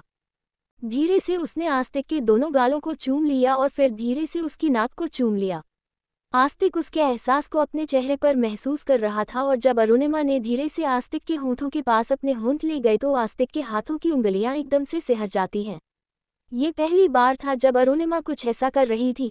उसे लगा नहीं था अरुणिमा ये भी करेगी, लेकिन अगले ही पल अरुणिमा ने आगे बढ़कर आस्तिक के होंठों पर अपने होंठ रख दिए और वह आस्तिक को किस करने लगी। थोड़ी देर तक तो आस्तिक ने अरुणिमा के होंठों के एहसास को महसूस किया और फिर वह उसके होंठों को अपने होंठों में कैद करके उसे भी किस करने लगता है। जहां अरुणिमा की किस सॉफ्ट और प्यार से भरी थी तो वहीं आस्तिक के किस में प्यार के साथ साथ इंटेंसिटी भी आ गई थी। आस्तिक ने अरुणिमा के गर्दन पर अपने दोनों हाथों से पकड़ बनाए और उसके होंठों को डीपली किस करने लगा। अरुणिमा के गाल लाल हो गए। वह आस्तिक की इंटेंसिटी को समझ रही थी और आस्तिक उसे और ज्यादा डीपली किस करने लगता है। आस्तिक ने अरुणिमा को तब तक नहीं छोड़ा जब तक कि उन दोनों की सांसें ही बेदम नहीं हो गईं। उसके बाद उसने अरुणिमा को सांस लेने का टाइम दिया। अरुणिमा और आस्तिक एक दूसरे को अपनी इंटेंस भरी निगाहों से देख रहे थे। आस्तिक खड़ा होता है और अरुणिमा को भी खड़ा करता है। अगले ही पल वह अरुणिमा को अपनी गोद में उठा लेता है और उसे लेकर क्रूज पर बने हुए अपने प्राइवेट रूम में चला जाता है। अरुणिमा ने देखा ये बहुत ही खूबसूरत सा कमरा है, जहां पर एक बड़ा सा बेड रखा हुआ है और सामने एक कांच का बड़ा सा विंडो बना है, जो सामने समुंदर का बहुत खूबसूरत नज़ारा दिखा रहा है। इस हल्की मंद रोशनी में उसे कमरे की खूबसूरती और ज्यादा मदहोश कर रही थी।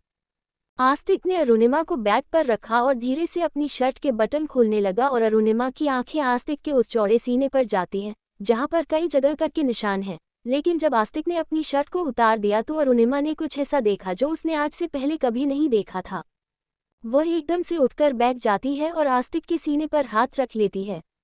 आस्तिक ने मुस्कुराते हुए उसके हाथ की कलाई को पकड़ा और अपने सीने पर दबाते हुए कहा, जब दिल में तुम्हारा नाम लिखा है तो शरीर पर होना भी जरूरी है, ताकि जब जब मेरी धड़कन धड़के मुझे तुम्हारे होने का एहसास हो, मैं तुम्हें महसूस कर सकूं, अंदर से ही नहीं बाहर से भी। अरुणिमा एकदम से हैरान हो जाती है। आस्तिक ने अरुणिमा के नाम को अपने सीने पर, जहां दिल होता है ठीक उसके ऊपर, बहुत सुंदर दिल के आकार में बनवाकर लिखवाया था और अरुणिमा का नाम ऐसे लिखा था जैसे कि वह उसे नाम के साथ खुद को महसूस कर रही हो। उसने धीरे से अपने नाम को छुआ और आस्तिक को देखते हुए कहा, दर्द हुआ होगा। आस्तिक मुस्कुरा जाता है और नाम में सर हिलाते हुए कहता है, नहीं बिल्कुल भी दर्द नहीं हुआ था। जो दर्द मैंने तुम्हें दिया था उस दर्द के सामने ये दर्द कुछ भी नहीं था, और जब मैं तुम्हारा नाम का टैटू करवा रहा था तो मैंने अपनी आंखें बंद कर ली और सामने तुम्हारा मुस्कुराता हुआ चेहरा आ गया, उसके बाद तो दर्द का एहसास भी नहीं था। अरुणिमा ने एकदम से आस्तिक के गले में अपनी बाहें डाल दी और उसके सीने से लग गई। आस्तिक ने भी उसे अपनी बाहों में भर लिया। आस्तिक अरुणिमा को अपनी बाहों में भरते हुए उसके सर को सहलाता है और धीरे से उसके गर्दन पर अपने नाक को रगड़ते हुए कहा, I love you Arunima, I really love you. मैं तुमसे बहुत प्यार करता हूँ। अरुणिमा आस्तिक की बाहों से अलग होती है और उसके कंधे को थामते हुए उसने आस्तिक की आंखों में देखा। उसकी एक नज़र आस्तिक के सीने पर अपने नाम पर जाती है और उसके बाद उसने आस्तिक की आंखों में फिर से देखते हुए कहा, आस्तिक मुझे प्यार करो, मुझे अभी इसी वक्त तुम्हारा प्यार चाहिए, वह भी ऐसे जैसे कि पहले कभी नहीं किया हो। आस्तिक के चेहरे पर एक हल्की सी मुस्कान आ गई। उसने हाँ में सर हिलाया और धीरे से अरुणिमा को बेड पर ऊपर लिटा देता है। वह धीरे धीरे अरुणिमा के ऊपर आता है और उसके गर्दन पर अपने होंठ रख देता है। अरुणिमा आस्तिक के एहसासों को महसूस करने लगती है और आस्तिक ने अपने सीने में उमड़ रही अरुणिमा के लिए बेशुमार प्यार को जाहिर करना शुरू कर दिया। आपने यहाँ तक की कहानी सुन ली थी, ठीक है, मतलब यहाँ तक की कहानी मैंने पोस्ट कर दी थी, यहाँ तक की कहानी आपने सुन रखी थी। इसके आगे की कहानी आपको फ्रेश सुननी होगी, मतलब कि इसके आगे की कहानी वो है जो मैंने पोस्ट नहीं की थी। हाँ, राइटिंग वाले को मैंने बता रखा था कि ये आपको पढ़ने को मिल जाएगी, तो जिन्होंने पढ़ लिया उनके लिए ठीक है, उनके लिए कोई वो नहीं है, बट जिन्होंने नहीं पढ़ा है और कहानी सुन रहे हैं तो उनके लिए फ्रेश कहानी जो है यहाँ से आगे कंटिन्यू चल रही है, और यहाँ से आने वाले जितने भी एपिसोड हैं वो फ्रेश कहानी ही चलेगी। तो आप मुझे यहाँ से आगे की कहानी सुनिए और फिर बताइए कि आपको कितना मज़ा आया। मैं आपको मिलती हूँ बिल्कुल एपिसोड के एंड में। अगले दिन सुबह जब अरुणिमा की आंख खुलती है तो वो अपने पूरे बदन में एक दर्द का अनुभव कर पा रही थी। कल पूरी रात जो आस्तिक ने उस पर अपना प्यार बसाया था, अरुणिमा उसके हर एक एहसास को इस वक्त अपने ऊपर महसूस कर पा रही थी। अरुणिमा उठते हुए मुस्कुरा देती है और एक अंगड़ाई लेती है। तभी उसका ब्लैंकेट उसके सीने से गिर जाता है और अरुणिमा ने एहसास किया कि वो इस वक्त बिना कपड़ों के है। उसने जल्दी से खुद को ब्लैंकेट से ढक लिया और हैरानी से उस कमरे को देखने लगी। ये कमरा पूरी तरह से खाली था। आस्तिक वहां नहीं था। फूल जो कल रात इस कमरे की शोभा बढ़ा रहे थे वो हल्के मुरझा गए थे और फेरी लाइट भी बंद हो गई थी। खिड़की से आई रोशनी ने उसे पूरे कमरे को रोशन किया हुआ था। अरुणिमा मुस्कुरा जाती है। उसने धीरे से अपना पैर नीचे जमीन पर रखा। हालांकि उसके बदन में दर्द का एहसास था, लेकिन फिर भी एक मीठा मीठा एहसास उसे अपने मन के अंदर भी महसूस हो रहा था। जैसे ही वो उठने को होती है, साइड टेबल पर एक नोट पड़ा हुआ मिलता है जो आस्तिक ने लिखा था। उसने मुस्कुराते हुए उस नोट को उठाया और उस पर आस्तिक का मैसेज लिखा हुआ था, तुम्हें ऐसे देखने का हक सिर्फ मुझे है, मैसेज रायचंद। इसीलिए बाहर आने से पहले कपड़े पहन लेना। अरुणिमा के चेहरे पर एक मुस्कान आ गई और उसके गाल गुलाबी हो गए। उसने बेडशीट से खुद को ढके हुए ही अलमारी की तरफ कदम बढ़ाए। उसने अलमारी खोली तो वहां पर उसके लिए पहले से ही कपड़े मौजूद थे। एक कंफर्टेबल ड्रेस निकालकर उसने उसे पहन लिया और उस ड्रेस को पहनकर जैसे ही वो ड्रेसिंग टेबल के सामने आती है, अचानक से उसका हाथ उसके बेबी बम पर चला जाता है। उसका पेट हल्का निकल आया था। जाहिर सी बात है, उसकी प्रेगनेंसी को दूसरा महीना पूरा होने को आया था। ऐसे में उसका पेट निकलना स्वाभाविक है। अरुणिमा के चेहरे पर घबराहट आ गई। उसे मालूम था कि अब आस्तिक उस पर भरोसा करता है और वो भी आस्तिक पर भरोसा करती है। कल रात उन दोनों ने एक वादा साथ में किया था कि चाहे जो कुछ भी हो जाए, वो दोनों एक दूसरे पर भरोसा करेंगे और एक दूसरे का साथ देंगे। इसलिए अरुणिमा को अब देर नहीं करनी चाहिए। अपनी ड्रेस की डोरी को थोड़ा सा ढीला करते हुए उसने अपने बेबी बम्प को कवर करना शुरू किया और वो उस कमरे के केबिन से बाहर निकलती है। बाहर एक चिलमिलाती हुई धूप और मीलों तक का समंदर उसका इंतजार कर रहा था। अरुणिमा ये देखकर मुस्कुरा जाती है।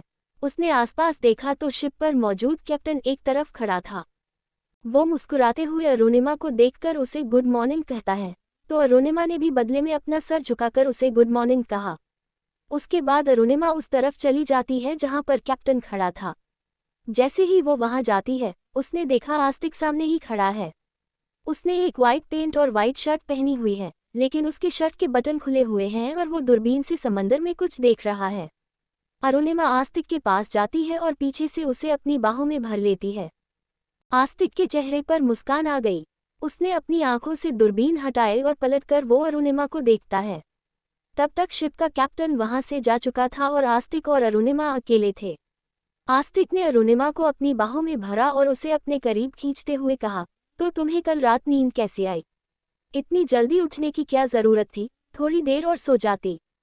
अरुणिमा ने उसे एक प्यार भरी मुस्कान के साथ देखा और बोला, नहीं, मेरी नींद पूरी हो गई है, पर तुम इतनी जल्दी क्यों उठ गए?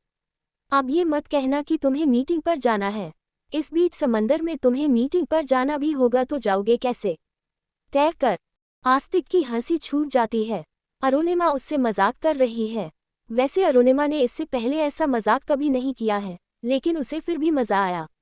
वो अरुणिमा के माथे को चूमता हुआ कहता है, नहीं, मैं बस शिप का जायजा ले रहा था कि वो सही डायरेक्शन में जा रही है या नहीं, और मैं तुम्हारा भी इंतजार कर रहा था कि तुम कब जाओगी।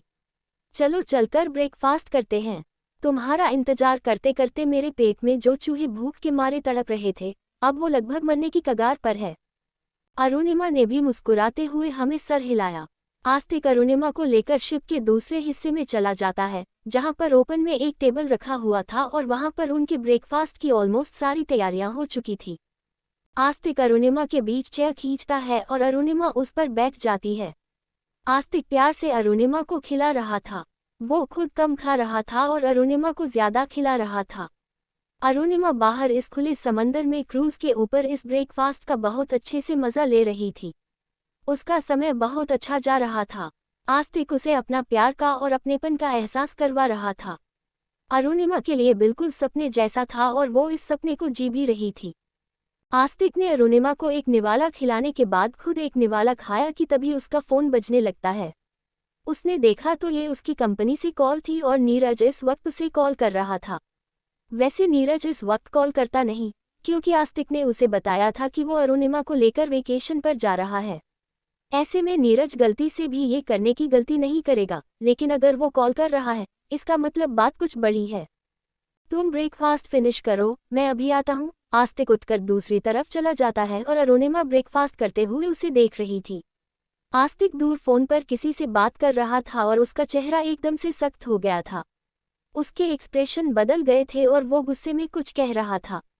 समंदर की तेज आवाज की वजह से अरुणिमा को आस्तिक की बात तो नहीं सुनाई दे रही थी, लेकिन उसके एक्सप्रेशन बता रहे थे कि वो काफी ज्यादा परेशान है और काफी गुस्से में भी है। फोन काटने के बाद आस्तिक मुस्कुराते हुए अरुणिमा के पास आ रहा था, लेकिन अरुणिमा देख सकती थी कि उसकी ये मुस्कान कितनी झूठी, नकली और बनावटी है। फोन आने से पहले जो आस्तिक उसके सामने बैठा हुआ था, वो सच्ची मुस्कान के साथ और अरुणिमा के लिए एक सच्ची फीलिंग्स के साथ बैठा हुआ था, लेकिन अब आस्तिक के चेहरे पर जो मुस्कान थी, ये पूरी तरह से नकली थी। आस्तिक अरुणिमा के सामने बैठते हुए कहता है, अरे, तुमने तो ब्रेकफास्ट किया भी नहीं। क्या हुआ, पसंद नहीं आया क्या? कुछ और मंगवाओ। अरुणिमा ने ना में सर हिलाया और कहा, नहीं, मुझे कुछ और नहीं खाना है, बस इतना ही काफी है। वैसे किसका फोन था? तुम्हें यहाँ कौन फोन कर रहा है? वैसे हैरानी की बात है, समंदर के बीचों बीच तुम्हें नेटवर्क भी मिल गया। आस्तिक अरुणिमा को देखकर हंसते हुए कहता है, ये कोई बड़ी बात नहीं है, समंदर तो बहुत छोटी जगह है। कल को अगर मैं चांद पर भी चला गया ना, तो मुझे वहां पर भी नेटवर्क मिल जाएगा। लेकिन फोन किसका था? तुम काफी परेशान नजर आ रहे थे, अरुणिमा ने पूछा तो आस्तिक ने बात बदलते हुए कहा, अब वो जरूरी नहीं है।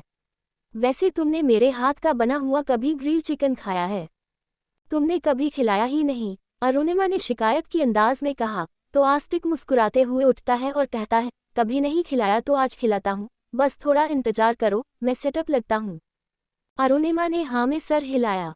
आस्तिक वहां से दूसरी तरफ चला जाता है और वहां से चिकन को ग्रिल करने के लिए बाहर एक ओपन ग्रिल स्टैंड लगा रहा था। अरुणिमा दूर से आस्तिक को देख रही थी। वो देख रही थी कि आस्तिक कुछ करना तो चाहता है, लेकिन उसके चेहरे पर परेशानी के भाव झलक रहे हैं। बोर्ड के ऊपर ग्रिल स्टैंड को लगाते हुए अचानक से आस्तिक के हाथों में चोट लग जाती है और उसके हाथों से खून निकलने लगता है। आस्तिक दर्द से चिल्लाने लगता है, क्योंकि सच में वो लोहा काफी नुकीला था और वो आस्तिक के अंगूठे से लेकर हथेली तक बहुत तेजी से चला था। आस्तिक के हाथ पूरे खून से भर गया था और अरुणिमा ने जब ये देखा तो वो चौंक कर खड़ी हो जाती है। वो जल्दी से आस्तिक के पास आती है। आस्तिक, क्या हो गया? रुको, मैं अभी फर्स्ट एड बॉक्स लेकर आती हूँ, अरुणिमा ने घबराते हुए कहा, लेकिन आस्तिक अपना हाथ झटकते हुए कहता है, इसकी जरूरत नहीं है, मैं ठीक हूँ, तुम जाओ यहाँ से, कमरे में जाकर आराम करो। लेकिन अरुणिमा ने जबरदस्ती उसका हाथ पकड़ते हुए कहा, पागल हो गए हो क्या? तुम्हारे हाथ में चोट लगी है और तुम मुझे आराम करने के लिए कह रहे हो।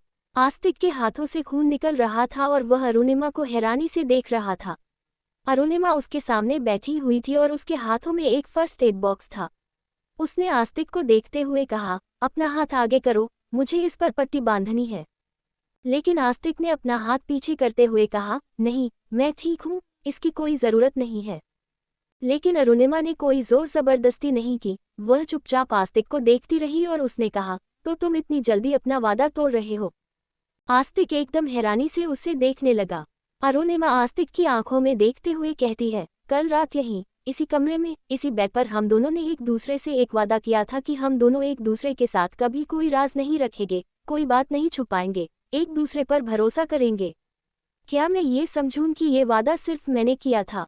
हमेशा से ही इस रिश्ते को मैं ही निभाती आई हूँ, पर कल रात मुझे ऐसा लगा जैसे तुम भी इस रिश्ते को निभाना चाहते हो, लेकिन लगता है मैं गलत हूँ। ऐसा कहते हुए वह उदास हो जाती है और वहां से उठने ही वाली थी कि आस्तिक ने उसका हाथ पकड़ लिया। उसने उसे देखा तो आस्तिक उसे धीरे से वापस अपने सामने बैठाता है और अपना वह जख्मी हाथ आगे कर देता है। अरुणिमा के चेहरे पर हल्की सी मुस्कान आ जाती है। उसने फर्स्ट एड बॉक्स से कॉटन और एंटीसेप्टिक निकाला और उसके बाद उसने आस्तिक के हाथों के जख्म पर पट्टी बांधनी शुरू कर दी। वह देख सकती थी कि आस्तिक की नज़रों में एक उदासी है, लेकिन उसका चेहरा अभी भी गंभीर है। आस्तिक के हाथों में बैंडेज लगाने के बाद अरुणिमा ने अपने दोनों हाथों से आस्तिक के गालों को पकड़ा और उसका चेहरा अपनी तरफ करते हुए कहा, क्या बात है? क्यों इतने परेशान हो? जब हम दोनों एक साथ ब्रेकफास्ट कर रहे थे तब तक सब कुछ ठीक था, तुम मुस्कुरा रहे थे, मुझसे बातें कर रहे थे, लेकिन फिर तुम्हारे पास वह कॉल आया और उसके बाद से ही तुम्हारा व्यवहार बदल गया है। क्या बात है? क्या कुछ हुआ है? कोई बात है जो तुम्हें परेशान कर रही है? आस्तिक के चेहरे पर एक उदासी थी। उसने अरुणिमा को देखते हुए कहा, मैं तुम्हें इसमें घसीटना नहीं चाहता हूँ। यह मेरी प्रॉब्लम है जिसे मुझे खुद ही सॉल्व करनी है। लेकिन अरुणिमा ने बोला, कल रात मुझे ऐसा लगा कि हम दोनों के बीच कुछ भी मेरा और तुम्हारा नहीं है, जो कुछ भी है वह हमारा है। आस्तिक हैरानी से अरुणिमा को देखता रह जाता है। अरुणिमा की आंखों में उसे अपने लिए विश्वास नजर आ रहा था। आस्तिक ने धीरे से अपनी आंखें बंद की और गहरी सांस छोड़ते हुए कहा, कल मेरी फैक्ट्री में आग लग गई थी और फैक्ट्री में काम करने वाले कई कर्मी इसमें घायल हुए हैं और कुछ की मौत भी हुई है।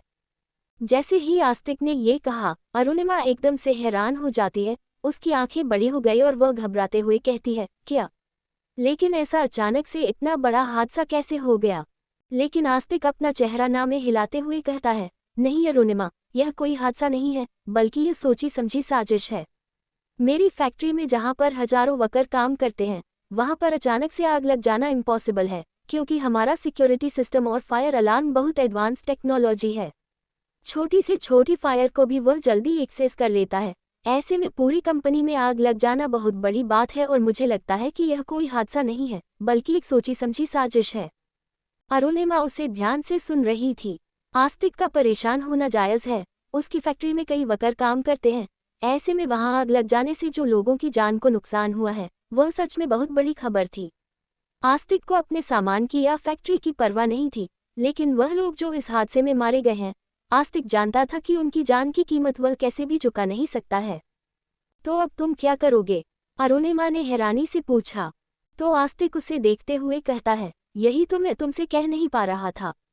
इसीलिए मैं बहुत परेशान हूँ कि हमें हमारी वेकेशन को बीच में ही रोकना पड़ेगा। मुझे जल्द से जल्द मुंबई वापस जाना है ताकि मैं वहां जाकर खुद इसका जायजा ले सकूं। यही सोचकर मैं परेशान हो रहा था कि मैं कैसे तुम्हें ये बात बताऊं। मैं देख सकता था कि तुम इस वेकेशन पर कितनी खुश थी। अरुणिमा ने घबराते हुए कहा, आस्तिक कैसी बातें कर रहे हो? जो लोग हमारे लिए काम करते हैं, उनके साथ इतना बड़ा हादसा हो गया है और तुम्हें वेकेशन की परवाह है? अरे वेकेशन तो और हो जाएंगे, लेकिन फिलहाल तुम्हारा वहां जाना ज्यादा जरूरी है। तुम सिर्फ इस वक्त इस हादसे पर ध्यान दो और पता लगाने की कोशिश करो कि कैसे इतना बड़ा हादसा हो गया है और तुम्हें मेरी फिक्र करने की ज़रूरत नहीं है, मैं बिल्कुल ठीक हूँ। हाँ, लेकिन तुम मुझसे कुछ कहने वाली थी। कल रात जब हम दोनों साथ में थे तब तुमने मुझसे कहा था कि आज सुबह तुम मुझे कुछ ज़रूरी बात बताने वाली हो। आस्तिक ने पूछा। तो अरुणिमा रुकती है, हाँ, मैं तुम्हें ज़रूर बताऊंगी। लेकिन मुझे लगता है कि तुम्हें पहले इस फैक्ट्री वाले मामले से निपटना चाहिए। मैं कौन सा कहीं भाग जा रही हूँ, घर पर रहूंगी, तुम्हें आराम से बता दूंगी, पर अभी हमारा वापस जाना जरूरी है। आस्तिक अरुणिमा की समझदारी पर मुस्कुरा जाता है। उसने अरुणिमा के माथे को चूमते हुए कहा, मैं तुम्हें दोबारा इससे भी अच्छे और बड़े वेकेशन पर लेकर जाऊंगा। अरुणिमा ने भी हामी में सिर हिलाया। उसके बाद आस्तिक ने टोनी को इन्फॉर्म किया कि वह शिप को वापस मोड़ दे। अरुणिमा ने अपने क्रूज पर बिताए हुए उस छोटे से वेकेशन पर बहुत एंजॉय किया। उसके लिए ये 2 दिन भी काफी यादगार थे। वे लोग वापस मुंबई आ चुके थे और मुंबई आने के बाद अरुणिमा अपने बंगले में वापस चली गई थी और आस्तिक अपने उस फैक्ट्री के मामले को निपटने में लगा हुआ था। 2 दिन हो चुके थे अरुणिमा को वापस आए हुए, लेकिन वह 2 दिन में देख सकती थी कि आस्तिक का मूड दिन ब दिन खराब हो रहा है। हालांकि वह अरुणिमा के साथ नॉर्मल बिहेव कर रहा है और मुस्कुराते हुए उसे इस बात का एहसास भी करवा रहा है कि वह ठीक है। ... लेकिन अरुणिमा उसकी मनोदशा भी समझ रही थी, इसलिए उसने आस्तिक को ज्यादा फोर्स नहीं किया, पर आस्तिक उसे बीच बीच में यह एहसास दिलवा ही देता था कि वह अरुणिमा से कितना प्यार करने लगा है। वह अरुणिमा के लिए फ्लावर भेजता तो कभी ऑफिस से उसे हॉट वाले इमोजी भेजा करता था। अरुणिमा उसका ये बचपन देखकर मुस्कुरा जाती थी। उसे लगा नहीं था कि आस्तिक के अंदर इतना रोमांटिक इंसान भी मौजूद है। उसने जब भी आस्तिक को देखा है तो वह हमेशा बीस्ट के रूप में ही देखा है, लेकिन आस्तिक का ये रोमांटिक साइड अरुणिमा को बहुत प्यारा लग रहा था। अरुणिमा को एहसास ही नहीं हुआ कि कब वह धीरे धीरे आस्तिक के इस रूप को पसंद करने लगी और वह हमेशा शाम का इंतजार करती ताकि वह आस्तिक को देख सके। अरुणिमा ने तय कर लिया था कि फैक्ट्री की स्थिति जैसे ही सुलझ जाती है, वह आस्तिक को अपनी प्रेगनेंसी के बारे में बता देगी। इससे ज्यादा तो अब वह खुद भी नहीं छुपा सकती है, क्योंकि अब उसके कपड़े उसे ज्यादा फिट नहीं आते हैं। उसका बेबी बम्प भी हल्का हल्का नजर आने लगा है और वह नहीं चाहती है कि आस्तिक को ये बात किसी और तरीके से पता चले और वह मोटी होने से पहले तो उसे बात ही देना चाहती है कि वह प्रेग्नेंट है। तो फ्रेंड्स, एपिसोड खत्म हो गया है। अब आप मुझे कमेंट में बताइए आपको कैसा लगा और इतने इंतज़ार के बाद आपको क्या मज़ा आया कहानी में सुनकर और क्या लगा आगे क्या होगा। तो जब तक के लिए आप लाइक कीजिए, कमेंट कीजिए, सब्सक्राइब कीजिए। मैं मिलती हूँ अगले वीडियो में। Bye bye.